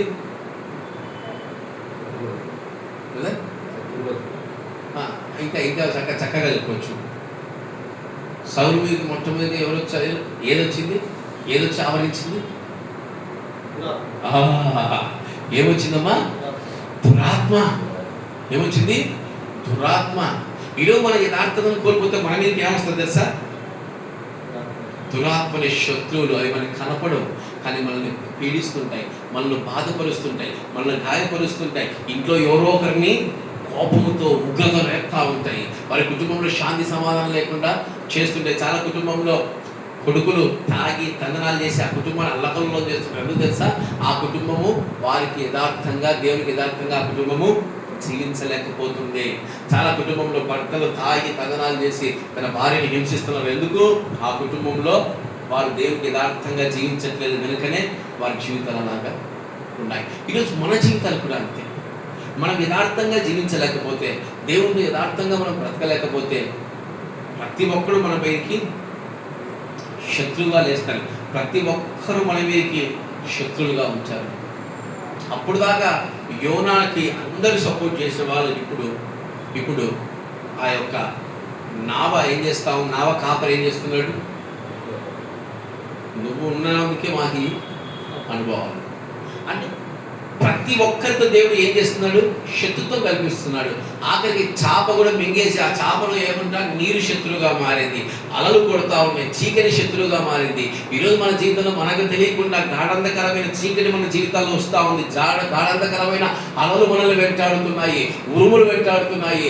అనేక శోధనలు మన జీవితంలో మనకు ఎందుకు వస్తున్నాయంటే మనం దేవుని ఎదుట యథార్థతను కోల్పోయి, మనకు తెలియకుండా బలహీనతలకు గురైపోయి అంధకారంలో జీవిస్తున్నాం కనుకనే ప్రతిదీ ఈ లోకంలో శత్రువే.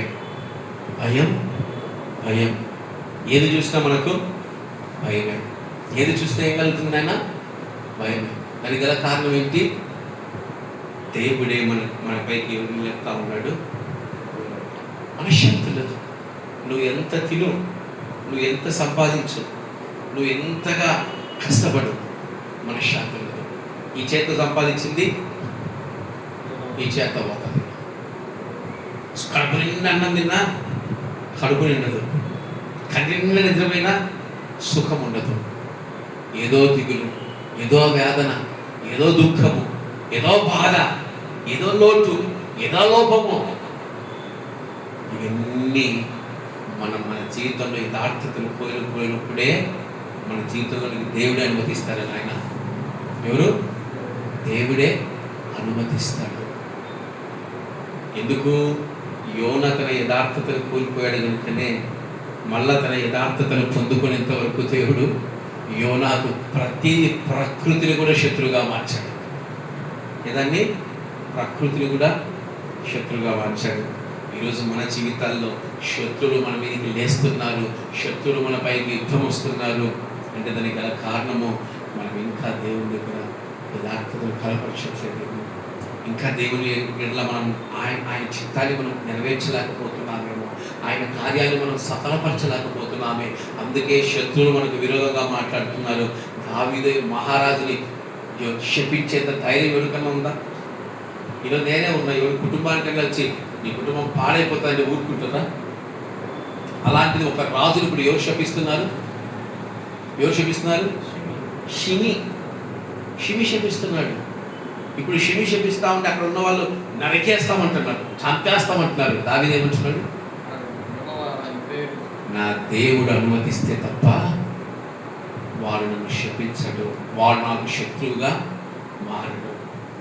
ఈరోజు మనకు కూడా దావీదులాగా మన యథార్థతను కోల్పోతున్నామేమో, ఎక్కడో ఆయన చిత్తాన్ని జరిగించలేకపోతున్నామేమో, ఆయన కార్యాలను సఫలపరచలేకపోతున్నామేమో, ఆయన అనుకున్నట్టు మనం ప్రవర్తించలేకపోతున్నామేమో, ఆయన అనుకున్నట్టు మనము జీవించలేకపోతున్నామేమో. అందుకే మన శత్రువులు మన పైకి బహుబలంగా వస్తున్నారు. ఈరోజు చీకటి మనల్ని భయపెడుతుంది, ఈరోజు వెలుగు మనల్ని భయపెడుతుంది. ఎండ ఎక్కువైనా తట్టుకోలేము, చీకటి ఎక్కువైనా భయము, వర్షం ఎక్కువైనా తట్టుకోలేము, చలి ఎక్కువైనా తట్టుకోలేము. తిండి తినాలన్నా భయమే, ఏది తాగాలన్నా భయమే, ప్రతిదీ భయము భయము భయం. ఈరోజు ఏది నీ జీవితంలో కనిపించదు నీకు శత్రులాగే కనిపిస్తుందంటే దేవుని యథార్థతను దేవుని ఎదుట పోగొట్టుకున్నాము. కనుక జాగ్రత్త. మన శత్రువులు అదే శత్రువులు చుట్టుముడతారు. 4 శత్రువులు చుట్టుముడతారు. 5వదిగా చూద్దాం. 2వ రాజుల గ్రంథము 17వ అధ్యాయం 6వ వచనం. 2వ రాజుల గ్రంథము 17వ అధ్యాయం 6వ వచనం.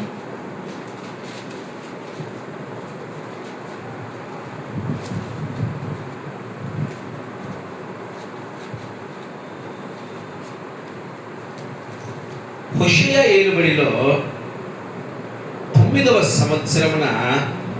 సంవత్సరమందు ఇక్కడ చక్కటి మాట మీకు ఇచ్చాడు, హింట్ ఇచ్చాడు.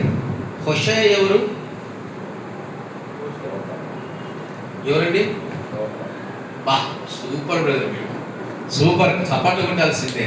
హోషేయ ఏలుబడినందు 9వ సంవత్సరమందు అష్షూరు రాజు షోమ్రోను పట్టణంను పట్టుకొని ఇశ్రాయేలు వారిని అష్షూరు దేశంలోనికి చెరగనిపోయి గోజాను నది దగ్గర హాలాహు హోబోరు అను స్థలం నందును మాదీల పట్టణంలోనూ వారిని ఉంచెను. ఎందుకనగా ఇశ్రాయేలు ఐగుప్తు దేశంలో నుండి ఐగుప్తు రాజు ఫరో యొక్క బలం కింద నుండి తమను విడిపించిన తమ దేవుడైన యెహోవా దృష్టికి పాపం చేసి ఇతర దేవతలందు భయభక్తులు నిలిపి తమ ఎదుట నిలవకుండా యెహోవా వెళ్ళగొట్టిన జనుల కట్టడలను ఇశ్రాయేలు రాజులు నిర్ణయించిన కట్టలను అనుసరించి ఉండిరి. 5వదిగా ఉత్తర రాజ్యం అంటారండి. ఉత్తర రాజ్యం అంటే ఇజ్రాయిల్ 10 గోత్రాలు. ఇజ్రాయిల్ 10 గోత్రాలు. ఈ 2 గోత్రాలు వేరు, యూదా గోత్రం. ఇప్పుడు ఈ 2 గోత్రాలు. ఇప్పుడు ఈ ఉత్తర రాజ్యం అంతా ఏమైపోయింది తెలుసా? పూర్తిగా నాశనం అయిపోయింది. ఏమైపోయింది? పూర్తిగా నాశనం. ఎందుకు? వారు తమ యథార్థతను కోల్పోయి మొట్టమొదటిగా ఒక యథార్థవంతుడు తన యథార్థతను కోల్పోతే మొట్టమొదటిగా ఏం కోల్పోయారు? ఐక్యతను కోల్పోయారు. ఏం కోల్పోయారమ్మా? ఐక్యతను కోల్పోయారు. 2వదిగా వారి కొత్త అనుభవాలు, విగ్రహారాధన మొదలుపెట్టారు. 3వదిగా అన్య దేవతలను ఆరాధించడం మొదలుపెట్టారు. 4వదిగా శత్రువులను వారిపైకి తెచ్చుకునే ఆత్మీయ జీవితాన్ని వాళ్ళు కలిగి ఉన్నారు. ఇప్పుడు 5వదిగా దేవుడు ఏం చేస్తున్నాడు తెలుసా? వాళ్ళని క్షమించడం మానేసి వాళ్ళకు కలిగిన రాజ్యాన్ని కూడా ఏం చేస్తున్నాడు? తీసి పక్కన పడేశాడు. లేదు, ఇప్పటికీ లేదు రాజ్యం. ఇజ్రాయెల్ 10 గోత్రాలు పోయి ఎవరి అండర్కి వెళ్ళిపోయారు తెలుసా? వాళ్ళు ఇంకా అష్షూరీల అండర్కి వెళ్ళిపోయారు. అక్కడ వారిని వివాహాలు చేసుకున్నారు, వారితోనే ఉన్నారు, వారి జీవితాల్లో వారితో కలిసి పోయారు.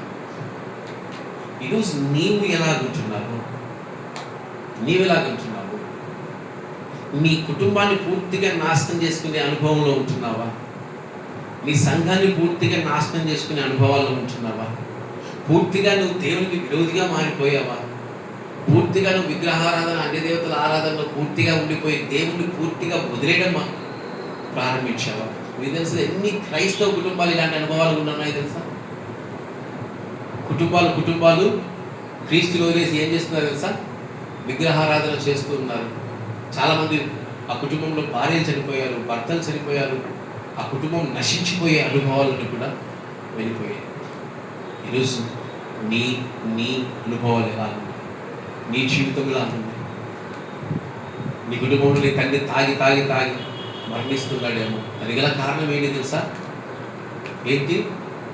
నువ్వు పూర్తిగా దేవుణ్ణి విడిచిపెట్టడమే. పూర్తిగా విడిచిపెట్టడమే. దేవుణ్ణి పూర్తిగా విడిచిపెట్టకూడదమ్మా. చాలామంది అవిశ్వాసంతో దేవుని వదిలేస్తారు. యేసయ్య నమ్ముకున్నాక మా జీవితంలో ఏమీ సాధించలేకపోయాము, ఏమీ పొందుకోలేకపోయాము, కలిగి ఉన్నవన్నీ మేము పోగొట్టుకున్నాము. ఒక ఒక సేవకుడు ఈ పాట రాశారు. అతని పేరు నాకు అట్టు గుర్తుగా లేదు, కానీ రాజాని సన్నిధిలో నేనుంటానయ్యా, ఎవరు ఆయన పేరు నాకు గుర్తులేదు, కానీ ఆ సేవకుడు ఆ పాట రాసిన సేవకుడు తన తండ్రి సేవకుడు. ఆయనకి పెద్ద కుమారుడు. తన తండ్రి తనకు కలిగిన ఆస్తిని అంతటిని సేవకు వాడుతుంటే తక్కువలేకపోతున్నాడు. నాకు ఈ సేవద్దు, నాకు పాడొద్దు, మా కలిగిన ఆస్తి అంతా ఇతను అమ్ముకుంటున్నాడు, మా తండ్రి దేవుడిని పెడుతున్నాడు, మాకేముంటుందని తన తండ్రితో కొట్లాడుతూనే ఉన్నాడంట. తన తండ్రితో ఏం చేస్తున్నాడు? కొట్లాడుతూనే ఉన్నాడంట. తన తండ్రిని బాధపరుస్తున్నాడంట. తన తండ్రి తన కలిగిన పొలాన్ని అమ్మి మందిరం కట్టాలంటే ఫైట్ చేస్తున్నాడంట. ఒక సేవకురాలి కుమార్తెను వివాహం చేసుకుంటాడు, ప్రేమించి వివాహం చేసుకుని తండ్రి వద్దన్నాడంట. దేవుడు వద్దంటున్నాడు. వద్దన్నా నేను చేసుకున్నాను. దాని తర్వాత కేసులు అయిపోయి తన జీవితము తను చంపుకోవాలని చాలాసార్లు ప్రయత్నం చేసి చాలా తాను బాధపరుచుకున్నాడు. అంటే ఏంటి? పూర్తిగా దేవుడి నుంచి దూరం అవ్వాలని ఆశపడ్డాడు. కానీ తన తల్లిదండ్రుల ప్రార్థన అతన్ని విడిచిపెట్టలేదు. ఇప్పుడు ఏమైపోయాడు? సేవకుడు అయిపోయాడు. అప్పుడు రాశాడంట, నీ సన్నిధానములో సంపూర్ణ సంతోషం, ఆరాధించుకునే విలువైన అవకాశం, కోల్పోయినవన్నీ నాకు ఇచ్చుటకును, పాదాల నుండి బ్రతికించుటకును. ఆ రోజు రాత్రి చనిపోవాల్సిందంట. నీవే రాకపోతే నేనేమైపోతును. ఆ రోజు రాత్రి దేవుడు అతన్ని దర్శించి ఆ బ్రిడ్జి పైన తూకి చచ్చిపోతున్న ఆ సేవకుని దర్శించి మాట్లాడి తిరిగి మందిరానికి తీసుకొచ్చి అందుకే రాశాడు. ఆయన అంటున్నాడు, నీవే రాకపోతే నేనేమైపోతును. ఎంత గొప్ప సాక్ష్యం! పూర్తిగా దేవునికి ఎప్పుడు మనం విడిచిపెట్టకూడదు. పూర్తిగా దేవుని విడిచిపెడితే దేవుడు మనల్ని పూర్తిగా వదిలేస్తాడు. పూర్తిగా వదిలేస్తాడు. నశించిపోతాయి కుటుంబాలు, పాడైపోతాయి. ఇక్కడ దగ్గర కూడా రాదు. ఆ కుటుంబాలు ఎంత హీనమైన స్థితికి వెళ్ళిపోతాయో మనం చాలా సందర్భాల్లో మనం కూడా చూస్తూనే ఉంటాము. ఈరోజు మనమైతే అలాంటి అనుభవాల్ని క్రీస్తులు పూర్తిగా విడిచిపెట్టి లోకంలోకి వెళ్ళే అనుభవాలు ముందైతే ఉండకూడదు. మన యథార్థతను కుటుంబంలో ఒక్కరు కోల్పోయినా గుర్తుపెట్టుకోండి, మందసాన్ని ఎంతమంది మోయాలి? ఎంతమంది మోయాలి? కుటుంబం అంతా మందసాన్ని మోయాలి. పాపం తండ్రి ఒక్కడే ఎంత కష్టపడి నేను మోస్తానన్నా కాదు, ఇంట్లో నలుగురు మోయాలి. అంటే ఇంట్లో నలుగురు ఆత్మీయతను కలిగి ఉండాలి. ఏ ఒక్కరు తొలగిపోయినా ఆ కుటుంబంలో ఏముంటుందమ్మా? కలిమిలి, బాధ, దుఃఖము. ఒక్కరి యథార్థతను కోల్పోయినా అంతే. మరి ముఖ్యంగా కుటుంబ యజమానుడు కోల్పోతే యథార్థతను అయిపోయింది. ఆ కుటుంబం అయిపోయింది. ఆ సంఘము విచ్ఛిన్నమైపోయి పాడైపోతుంది. కనుక యథార్థత చాలా ముఖ్యం. ఆరోదిగా ఇంకా ఏమి సొలొమోను తన యథార్థత కోల్పోయేందుకు ఆరోదిగా ఏం కోల్పోయారో చూద్దాము. 2వ రాజుల గ్రంథము 25వ అధ్యాయం 9వ వచనం. యెహోవా మందిరమును, రాజనగరును, యెరూషలేము నందున్న ఇండ్లన్నిటినీ, గొప్పవారి ఇండ్లన్నిటినీ అగ్ని చేత కాల్పించేసును. ఇర్మీయా గ్రంథము 52వ అధ్యాయంలో కూడా ఇదే ఉంటుంది, ఇదే రాయబడి ఉంటుంది. ఇప్పుడు దేవాలయం ఆరోదిగా దేవాలయం ఏమైపోయిందంట? బూడిదైపోయింది. ఏమైపోయింది నాయన? బూడిదైపోయింది, కాల్చివేయబడింది. ఈరోజు నీ హృదయం అనే దేవాలయాన్ని నువ్వే కాల్స్తున్నావు, నువ్వే పాడు చేసుకుంటున్నావు. నీ హృదయం అనే దేవాలయాన్ని ఎందుకు పాడైతా ఉంది? నీ హృదయం అనే దేవాలయం ఎందుకు కాల్చబడుతుంది? ఆ రోజు ఇజ్రాయెల్ అయిపోయింది చాప్టర్. ఇప్పుడు ఎవరు వచ్చారు? ఇప్పుడు లైన్లోకి ఎవరు వచ్చారు? యూదులు వచ్చారు. యెరూషలేం ఎక్కడుంది? యూద రాజ్యంలో ఉంది. ఇప్పుడు యెరూషలేం దేవాలయం ఏమైపోయింది? కాల్చివేయబడింది. ఈరోజు ఇప్పుడు యూదులు కూడా ఏం చేస్తున్నారండి? యూదులు కూడా ఏం చేస్తున్నారు? కాల్చివేయబడతారు. మొట్టమొదటిగా ఒక కుటుంబంగా ఉన్న కుటుంబం రెండుగా విభజించబడినంతా కాల్చి పాడైపోతే, ఇప్పుడు రెండోదిగా అపవాది ఎవరిని పట్టుకుంది? ఆ మిగిలి ఉన్నవాడిని పట్టుకుంది. ఆ మిగిలి ఉన్నవాడిని కూడా పాడు చేయాలని పాడు చేసేసింది. ఎలాంటి దేవాలయం ఇది? ఆయన మహిమతో నింపబడిన దేవాలయము. ఈరోజు నువ్వు ఆయన దేవాలయంగా ఉన్నావు. క్రీస్తు దేవాలయం ఏది? క్రీస్తు దేవాలయం ఏది? నీ హృదయమే. కొరింథీయుల రాసిన పత్రికలు అంటున్నాడు కదా, నీ హృదయం ఆయనకు దేవాలయం కనుక దాన్ని నువ్వు పాడు చేయదు. దాన్ని పాడు చేస్తే దేవుడు నిన్ను పాడు చేస్తాడు. ఈరోజు నీ హృదయం యథార్థంగా దేవుడి కొరకు కష్టపడి, దేవుడి కొరకు ప్రయాసపడి, దేవుడి కొరకు జీవించి, దేవుడి కొరకు బ్రతికిన నీ హృదయం ఈరోజు ఎందుకు పాడైపోతా ఉంది? నీ హృదయం ఎందుకు కాల్చివేయబడుతుంది? దేవుడు కనీసం నీ హృదయంలోకి రావడానికి కూడా ఇష్టపడలేకపోతానంటే నువ్వు ఎంతగా దేవుని దుఃఖపరుస్తూ, ఎంతగా యథార్థతను కోల్పోయిన వ్యక్తిగా నువ్వు జీవిస్తున్నావు. సౌలు తన యథార్థతను కోల్పోతే ఏం కోల్పోయాడు? చిట్ట చివరి వరకు కృపే రక్షిస్తుంది భూమి మీద. మళ్ళీ అలాంటి కృపను కోల్పోయాడు. ఈరోజు నీ హృదయం అనే ఆలయాన్ని నువ్వే తగలబెట్టుకుంటున్నావు. నీ హృదయం అనే ఆలయాన్ని నువ్వే పాడు చేసుకుంటున్నావు. నీ హృదయము బహు చెడ్డదండి, బహు చెడ్డది. నీ భార్య పైన అనుమానం రేపెత్తుతుంది, నీ పిల్లల పైన అనుమానం రేపెత్తుతుంది. నీ హృదయం నిన్ను చెడ్డ తలంపులు తీసుకొస్తుంది. నీ హృదయం నిన్ను తప్పుడు మార్గాలు నడిపిస్తుంది. నీ హృదయం ఎదుటి వారిని పాడు చేయమంటది. నీ హృదయం దేవుని స్తుతించొద్దంటది, ప్రార్థన చేయొద్దంటది, కూటాలకు వెళ్ళొద్దంటది. నీ హృదయం పూర్తిగా దేవునికి విరోధముగా మాట్లాడటము మొదలు పెడుతుంది. నీకేం తెలుసు మా కష్టాలు? ఆఖరి దేవుడిని ఇప్పుడు ఏం చేస్తున్నాం? వేలెత్తి చూపిస్తున్నాం. ఎందుకు ఇవన్నీ జరిగాయి? యథార్థ హృదయము మనలో లేకుంటే. ఆ రాజ్యానికి పెద్ద అయిన సౌలు నడిపించినప్పుడు ఈ అనుభవాలు లేవు. సౌలు నడిపించినప్పుడు ఈ అనుభవాలు లేవు. రాజ్యానికి ఎటువంటి ప్రాబ్లం రాలేదండి. సౌలు తన సొంత కార్యాలను బట్టి పాడు చేశాడు, కానీ విగ్రహారాధన తీసుకురాలేదు. తరివేశాడు విగ్రహారాధకులు అందరినీ. సౌలు చాలా గొప్ప పని చేశాడు. సౌలు ఉన్నప్పుడు ఈ ప్రాబ్లం రాలేదు. ఆయన తర్వాత వచ్చిన దావీదు ఉన్నప్పుడు ఈ ప్రాబ్లం రాలేదు. ఇప్పుడు వచ్చింది. ఎవరున్నప్పుడు? సొలొమోను ఉన్నప్పుడు వచ్చింది. ఆ రాజ్యాన్ని కాపాడే ఒక్క కాపరి పాడైపోయినా, ఒక్క రాజు పాడైపోయినా అయిపోయింది. ఈరోజు యేసన్న గారు నడిపించాడు, దాని తర్వాత ఇప్పుడు నడిపిస్తారు. దాని తర్వాత వచ్చేవాళ్ళు ఎలా ఉంచారు? అలా ఉంచారు. ఎన్ని సంఘాలు పాడైపోవట్లేదు? శ్యామ్ కిషోర్ బ్రదర్ ఆయన చక్కగా ఏదో ఆయన సేవ నడిపించాడు. ఇప్పుడు ఆయన పిల్లలు వచ్చేసరికి మొత్తం ప్రపంచమంతా 2 రాష్ట్రాల్లో వాళ్ళంతా ఏం చేస్తున్నారు? వాళ్ళ పిల్లల వైపు చూపిస్తూ ఉన్నారు. ఈరోజు చాలా చక్కటి వాక్యము, శ్రేష్టమైన వాక్యం కల్వరి టెంపుల్లో దొరుకుతుంది. అయినప్పటికీ ఎందుకు ఈ కల్వరి టెంపుల్ ఏదైతే చూపిస్తున్నారు? ఆయనే వాడబడాలి, ఇంకెవరు వాడబడకూడదు. అది ఆయన బలహీనతో ఏదో నాకు తెలియదు, కానీ ఆయనే వాడబడాలి, ఇంకెవరు వాడబడకూడదు. ఈరోజు ఒక్కొక్కరు ఒక్కొక్క బలహీనతను కలిగి వారి హృదయమైన ఆలయాన్ని పాడు చేసుకుంటున్నారు. ఆలోచించండి. ఈరోజు యథార్థమైన జీవితాన్ని మనం కలగాలి, యథార్థమైన బ్రతుకులను మనము కలిగి ఉండాలి. ఒక్కటే బైబిల్ చదివిన తర్వాత మనం తెలుసుకున్నది, అపోస్తులు మనకిచ్చింది, ప్రభువైన యేసుక్రీస్తు మనకిచ్చింది ఒక్కటే అండి. నువ్వు ఒక్కడివి ఏమీ చేయలేవు. నువ్వు ఒక్కడివి మందసాన్ని మోయలేవు. నువ్వు ఒక్కడి సంఘాన్ని కట్టలేవు. నువ్వు ఒక్కడి సంఘాన్ని నిర్మించలేవు. మొట్టమొదటి సంఘ నిర్మాణానికి 12 మంది ప్రయాసం ఉందండి. ఎంతమంది? 12 ప్రయాసం సంఘాన్ని కట్టారు మొట్టమొదటిగా. ఈరోజు నేనే ప్రపంచం అన్ని ప్రాంతాల్లో నేను ఒక్కడినే వాక్యం చెప్పాలి, నా వాక్యం నడవాలంటే కాదండి, తప్పదు. అంటే వారి హృదయాన్ని వాళ్ళే ఏం చేసుకుంటున్నారు? నేను వాళ్ళని విమర్శించట్లేదు. బయట జరిగే బైబిల్ చెప్తున్న సత్యం, బయట జరిగే పరిస్థితులు చెప్తా ఉన్నాను. వారి హృదయాన్ని వాళ్ళే పాడు చేసుకుంటున్నారు, వారి జీవితాన్ని వాళ్ళే పాడు చేసుకుంటున్నారు. యథార్థంగా దేవుడు అదే చెప్తున్నా, నా యథార్థత నాకుంది. మా నాన్న చుట్టాడు ఎప్పుడు, నాకు ఇవన్నీ తెలియదు, నేను సేవకుని తిట్టేదే, దేవుని డబ్బులు కాపాడేది, నాకు ఇవన్నీ తెలియదు, ఎవరిని డబ్బులు తినేయదు, నేను తినను, కష్టం వస్తే పక్కనకి పెడతా. ఇదే నా బైబిల్. దాని తర్వాత యేసు స్వామి మళ్ళీ చేతులు మా నాన్న ఎంత చేతులు యేసు స్వామి ఇష్టం, మళ్ళీ ఆయన కర్మ కావాలా. ఈ ప్రతి ఒక్కరు మా యథార్థత అంటే తప్పండి. నా యథార్థత కాదు మనకు కావాల్సింది, దేవుని యథార్థత. దేవుని చిత్తాన్ని చేయటమే యథార్థమైన పరిస్థితి.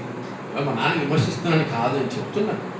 చాలామంది ఈ కాలంలో every person has their own bibles. బైబిల్తో వారికి సంబంధం లేదు, వీళ్ళ దగ్గర ఒక బైబిల్ ఉంటుంది, వీళ్ళు రాసేసుకుంటారు. క్రీస్తు ఎంత గొప్పడంటే, అంటే వాక్యం చదివితే అర్థమవుతుందండి. క్రీస్తు ఎంత గొప్పడంటే నేనొక్కడే ప్రపంచానికి సువార్త ప్రకటించలేను నాయన అని ఆయన ఉన్నప్పుడే ఎంతమందిని ఏర్పాటు చేసుకున్నాడు. 12 మందిని ఏర్పాటు చేసుకొని 12 మందిని వాక్యం ఎంత చక్కగా వెదజల్లుతుంది తెలుసా. 12 మందిని గ్రామాలకు పంపించడం, వెళ్ళి ప్రకటించని సువార్తలని. ఈరోజు నేనే చేయాలంటే అవుతుందా? మళ్ళీ ఆయన ఎంత చక్కటి మాట అంటాడు, నా శిష్యులు నాకంటే ఇది కదా క్రీస్తు అంటే, ఇదంటే ఇది కదా సేవ అంటే, ఇది కదా హృదయాన్ని కాపాడుకునే తత్వం అంటే. ఈరోజు ఇవన్నీ లేవండి, ఇవన్నీ లేవు. ఎవరికి తగిన బైబిల్ వాళ్ళు ప్రకటించుకుంటున్నారు. అంటే యథార్థవంతుడు తన యథార్థతను కోల్పోతే మొట్టమొదటి ఏం జరిగింది? ఐక్యత పోయింది. ఒక రాజ్యం 2 భాగాలుగా అయిపోయింది, ఒక కుటుంబం 2 భాగాలుగా అయిపోయింది. రెండోదిగా మనం అప్పుడు దాకా క్రీస్తు నమ్మే వాళ్ళము, ఇప్పుడు ప్రతిదాన్ని చూసి ఇప్పుడు ఏమంటున్నాం? విగ్రహారాధన. అంటే ఇదే క్రీస్తు నమ్ముతున్నాం. మూడోదిగా ఇంకా ఈయనతో పాటు యేసు స్వామితో పాటు అందరు స్వాములు కావాలి నాకే. నాలుగోదిగా శత్రువులు మన పైన బలముగా వస్తారు. ప్రతిదీ మన జీవితంలో భయమే, ప్రతిదీ మన జీవితంలో బెదిరే. ఎందుకు? యథార్థతను కోల్పోతే ఇవన్నీ జరుగుతాయి. ఐదోదిగా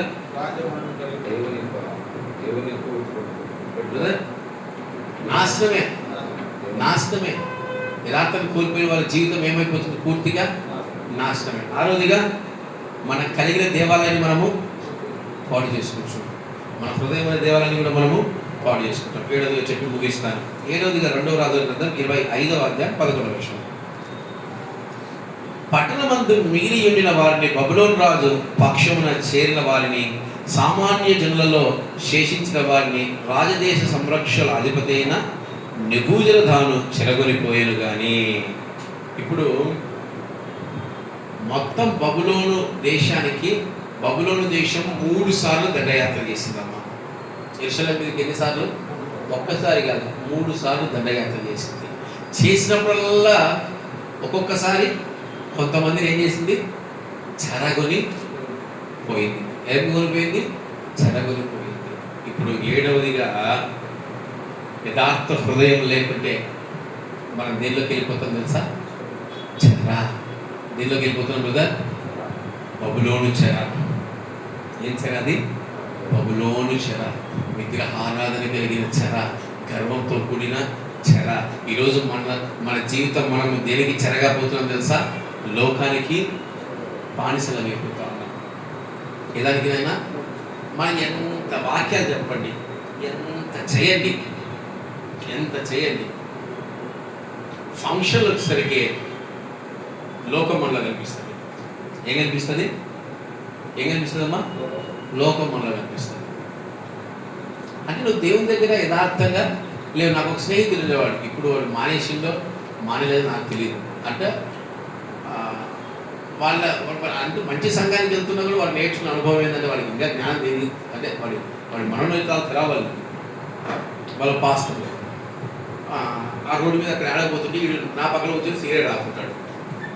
ఏం తాగుతున్నాడు?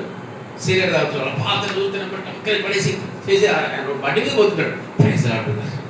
ఏమంటాడు? ప్రైజ్ ఆడుతుందా? నా ప్రైజ్ ఆడు. ఒకవేళ సడన్గా కనిపిస్తే ఇంకెమ్మడే ఈ చెయ్యి ఏమవుతుంది? సిగరెట్ వెనక్కి పోయి వెనక అట్ట పడేసి ఆర్పేస్తాడు. అంటే నువ్వు నీ సేవకుల దగ్గర నువ్వు కనిపించడానికి ఒక జీవితము, నువ్వు కనపడకుండా మరొక జీవితము. దీని యథార్థత అంటుందా? సేవకుడు కళ్ళు తప్పొచ్చేమో, దేవుడు కళ్ళు తప్పుతారా? 3వ నేత్రం ఉందిగా పైన సీసీ కెమెరా రోజు షాట్ తీస్తుంది. అది ఏం తీస్తుంది? Close shot. ఈరోజు నువ్వు లోకానికి బానిస. ఇప్పుడు వాడు దేనికి బానిస అయిపోయాడు? మద్యానికి, సిగరెట్కి బానిస. చాలామంది లోకానికి బానిసలు.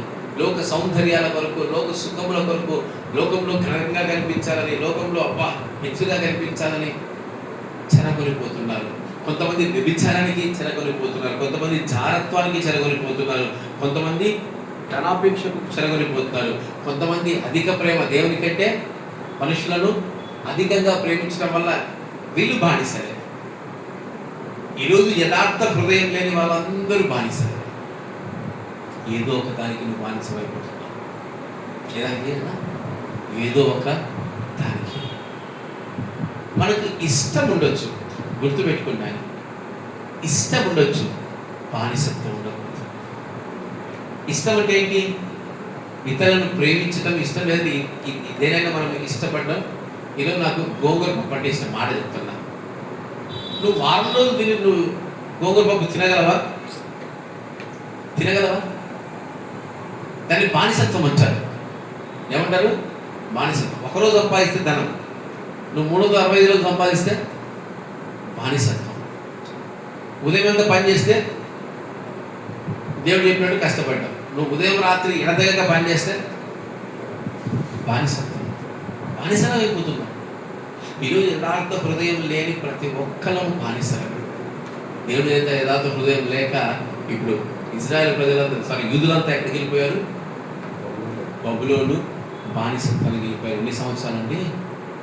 ఎన్ని సంవత్సరాలు? ఒక వ్యక్తి జీవించేంత సంవత్సరం, ఒక వ్యక్తి పుట్టి మరణించేంత సంవత్సరం 70 సంవత్సరాలు. ఎన్ని సంవత్సరాలమ్మా? 70 సంవత్సరాలు. 2 తరాలు పెట్టాయి. ఎన్ని తరాలైనా? 2 తరాలు. ఈరోజు నీ యథార్థత నువ్వే కోల్పోతున్నా. మనుషుల ఎదుట ఒక ప్రవర్తన, దేవుని ఎదుట ఒక ప్రవర్తన. ఎలా? నువ్వు ఎలాగున్నా నువ్వు యథార్థంగా ఉండాలా. నువ్వు తప్పు చేసినా ఏం చేయాలి? దావీదు వలె యథార్థంగా ఉండాలి. తప్పు చేసినా కప్పిపుచ్చుకోవద్దు.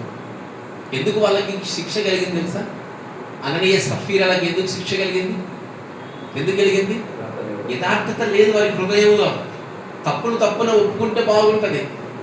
ఇదే శిక్ష సీమోను గారడీ చేసి సీమోనుకి ఎందుకు కలగలేదు? ఆయన ముఖం మీద చెప్పేశాడు, నాకు నేను డబ్బు ఇస్తాను ఆత్మని. యథార్థంగా ఉన్నాడు. పాపం చేసినప్పటికీ అపచారం యథార్థంగా ఉన్నాడు. అది అవును. కానీ వీళ్ళు దేవుల్లో ఉన్న ఒక మాయలో యథార్థతను కనపరుస్తూ ఉన్నారు. అది మోసం అండి. అది పరిశుద్ధాత్మను దుఃఖపరచటమే. గాలి చేసి సీమోనికి శిక్ష ఎందుకు కలగలేదు?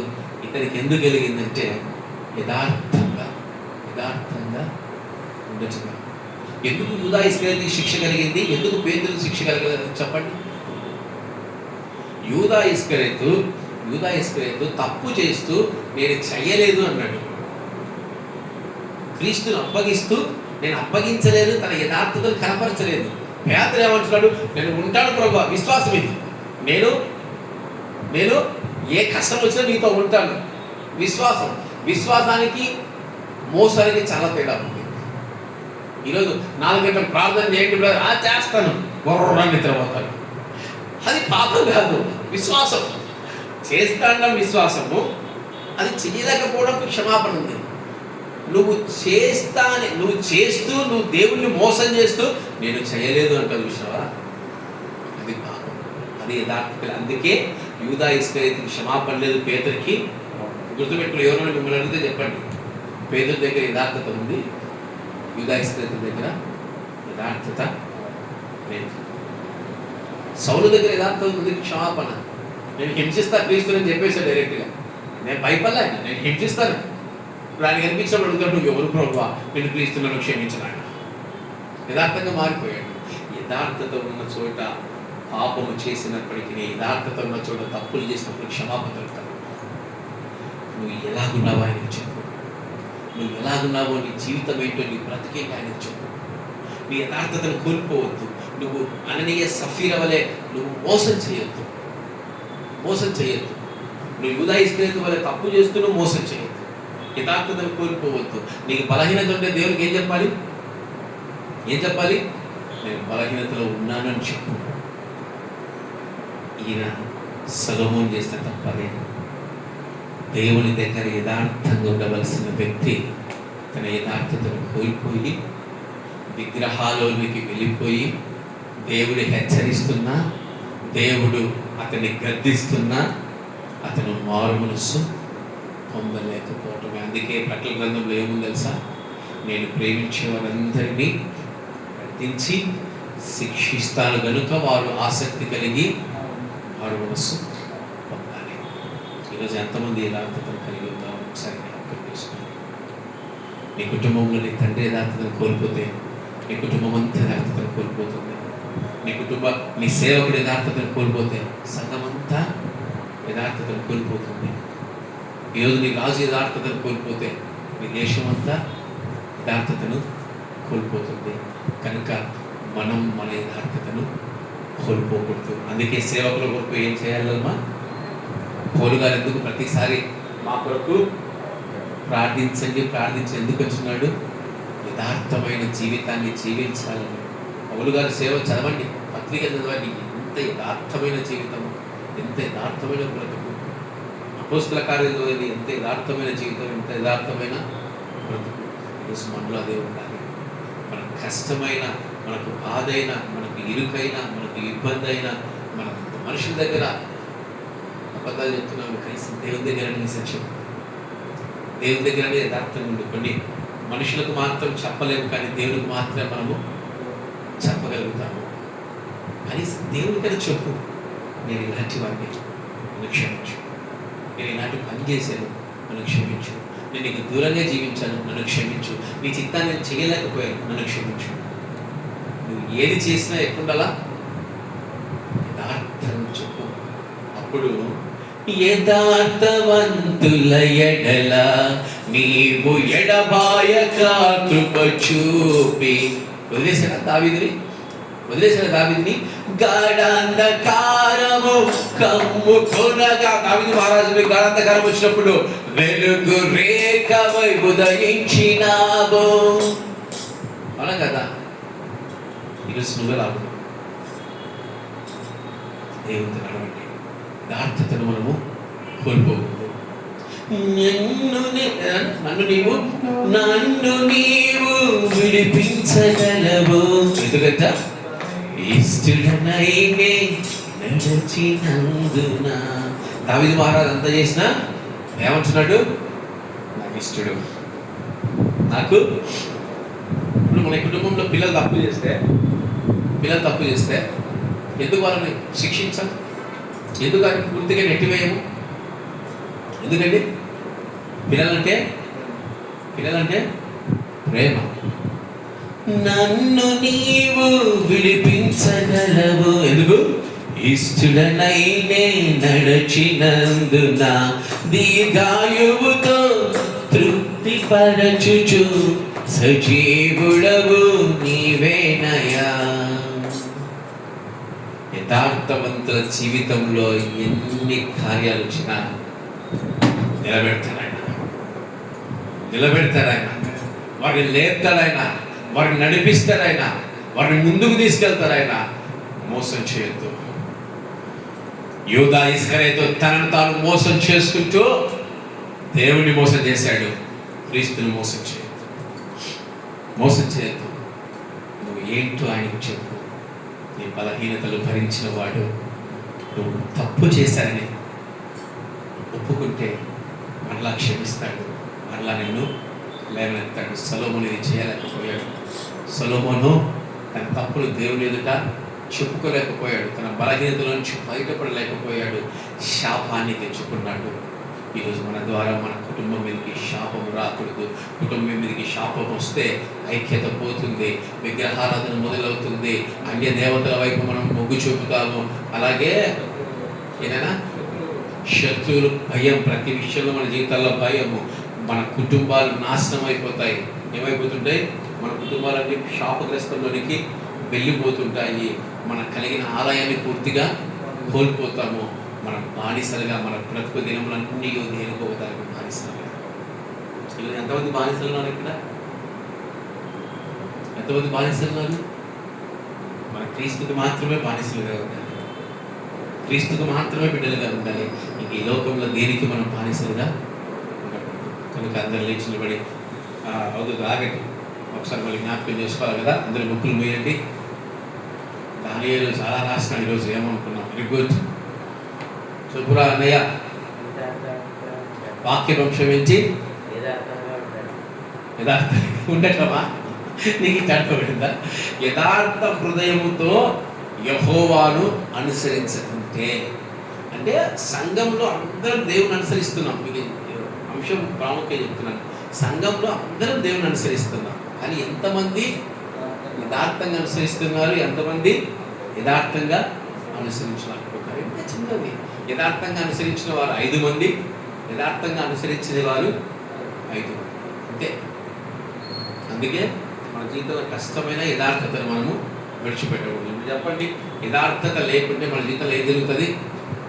ఏం కోల్పోతాం? ఐక్యత కోల్పోయి 2గా కుటుంబాలు పోతాయి, భార్యాభర్తలు పోతారు, సంఘాలు పోతాయి. రెండవదిగా కొత్త స్థుతి వస్తుంది. ఏమొస్తుంది? కొత్త స్థుతి. కొత్త స్థుతి మనం నాశనం చేసేది. దావీదు నాశనం చేసింది ఏంటి? కొత్త స్థుతి. మరలా పాత స్థుతికి వచ్చాడు. మోయవలసిన మందసాన్ని బండి మీద పెట్టి తీసుకెళ్ళాడు అయ్యారు. కొత్త స్థుతి మనకు వద్దు. మూడవదిగా అన్య దేవతలు అన్నీ మనకు సరిగానే అనిపిస్తూ ఉంటాయి. ఎట్లా అనిపిస్తుంది తెలుసా? అన్ని అన్య దేవతల ఆచారాలు, మన క్రైస్తవ ఆచారాలు అన్నీ మనకు సమానంగా అనిపిస్తుంటాయి. కనుక మన మొహమాటం లేకుండా అన్నిటినీ పాటిస్తాం. అది మనకు మంచిది కాదు. నాలుగవదిగా ప్రతిదీ మన జీవితంలో భయాన్ని కలిగిస్తుంది. రోగం వచ్చినా ఏం చేస్తుంది తెలుసా? అయిపోతుంది. చిన్న రోగానికి ఏమైపోతుంది తెలుసా? భయపడి వణికిపోతాను. కథలకు వచ్చేసి నా కథ ఈరోజు ముగిసి పోయింది. అది భయం, యథార్థత లేకుంటే. ఐదవదిగా కుటుంబంలో 2 భాగాలుగా పోయిన వారు నాశనం అయిపోతా ఉన్నారు. పూర్తిగా నాశనం, వాళ్ళు లేవలేదు. ఆరవదిగా ఏమా దేవుడి ఆలయాన్ని మనల్ని మనమే. ఏడవదిగా బానిసలు. ఏదో ఒకదానికి బానిసలు. ఇవన్నీ ఎందుకు వస్తాయి తెలుసా? యథార్థమైన జీవితంలో లేకపోతే. వాళ్ళందరూ లేచి నిలబడి మీ హృదయాలు మీరు పరిశీలన చేసుకోండి. మనుషుల ఎడల ఒక ప్రవర్తన, దేవుని ఎడల ఒక ప్రవర్తన, కుటుంబాల ఎడల ఒక ప్రవర్తన, తల్లిదండ్రుల ఎదుట ఒక ప్రవర్తన, భార్య ఎదుట ఒక ప్రవర్తన, భర్త ఎదుట ఒక ప్రవర్తన మనము కలిగి ఉండకూడదు. మనం ఎక్కడ ఉన్ననో యథార్థమైన జీవితాన్ని, యథార్థమైన బ్రతుకును మనం అనుసరించే వ్యక్తిగా ఉండాలని ప్రభు ఇష్టపడుతున్నాడు. కనుక ఈరోజు నీవు దేవుని ఎదుట యథార్థతను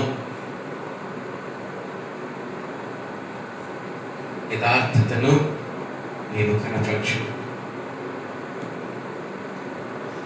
యథార్థవంతుల ఎడల నీవు ఎడబాయక కృప చూపి, గాఢాంధకారము కమ్ముకొనగా వెలుగు రేఖవై ఉదయించినావు.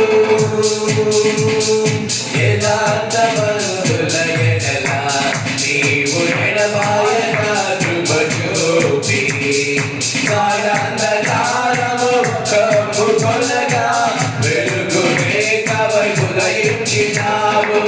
నన్ను నీవు విడిపించినావు. ఇష్టులనైతే నడచినందున నీ గాయముతో తృప్తి పరచిన సజీవుడవు నీవేనయ్యా. నా హృదయములో ఉప్పొంగెనే కృతజ్ఞతా సంగమే. నీ సన్నిధిలో స్తుతిని పాడనా నా హృదయ విశ్వాసుడా. కోరిక నీ ప్రణాళిక పరిమళించాలని నా ప్రార్థన విజ్ఞాపన.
సమస్త మహిమ ఘనత మన ప్రభు అయిన యేసుక్రీస్తుకి కలుగును గాక. ఆమేన్.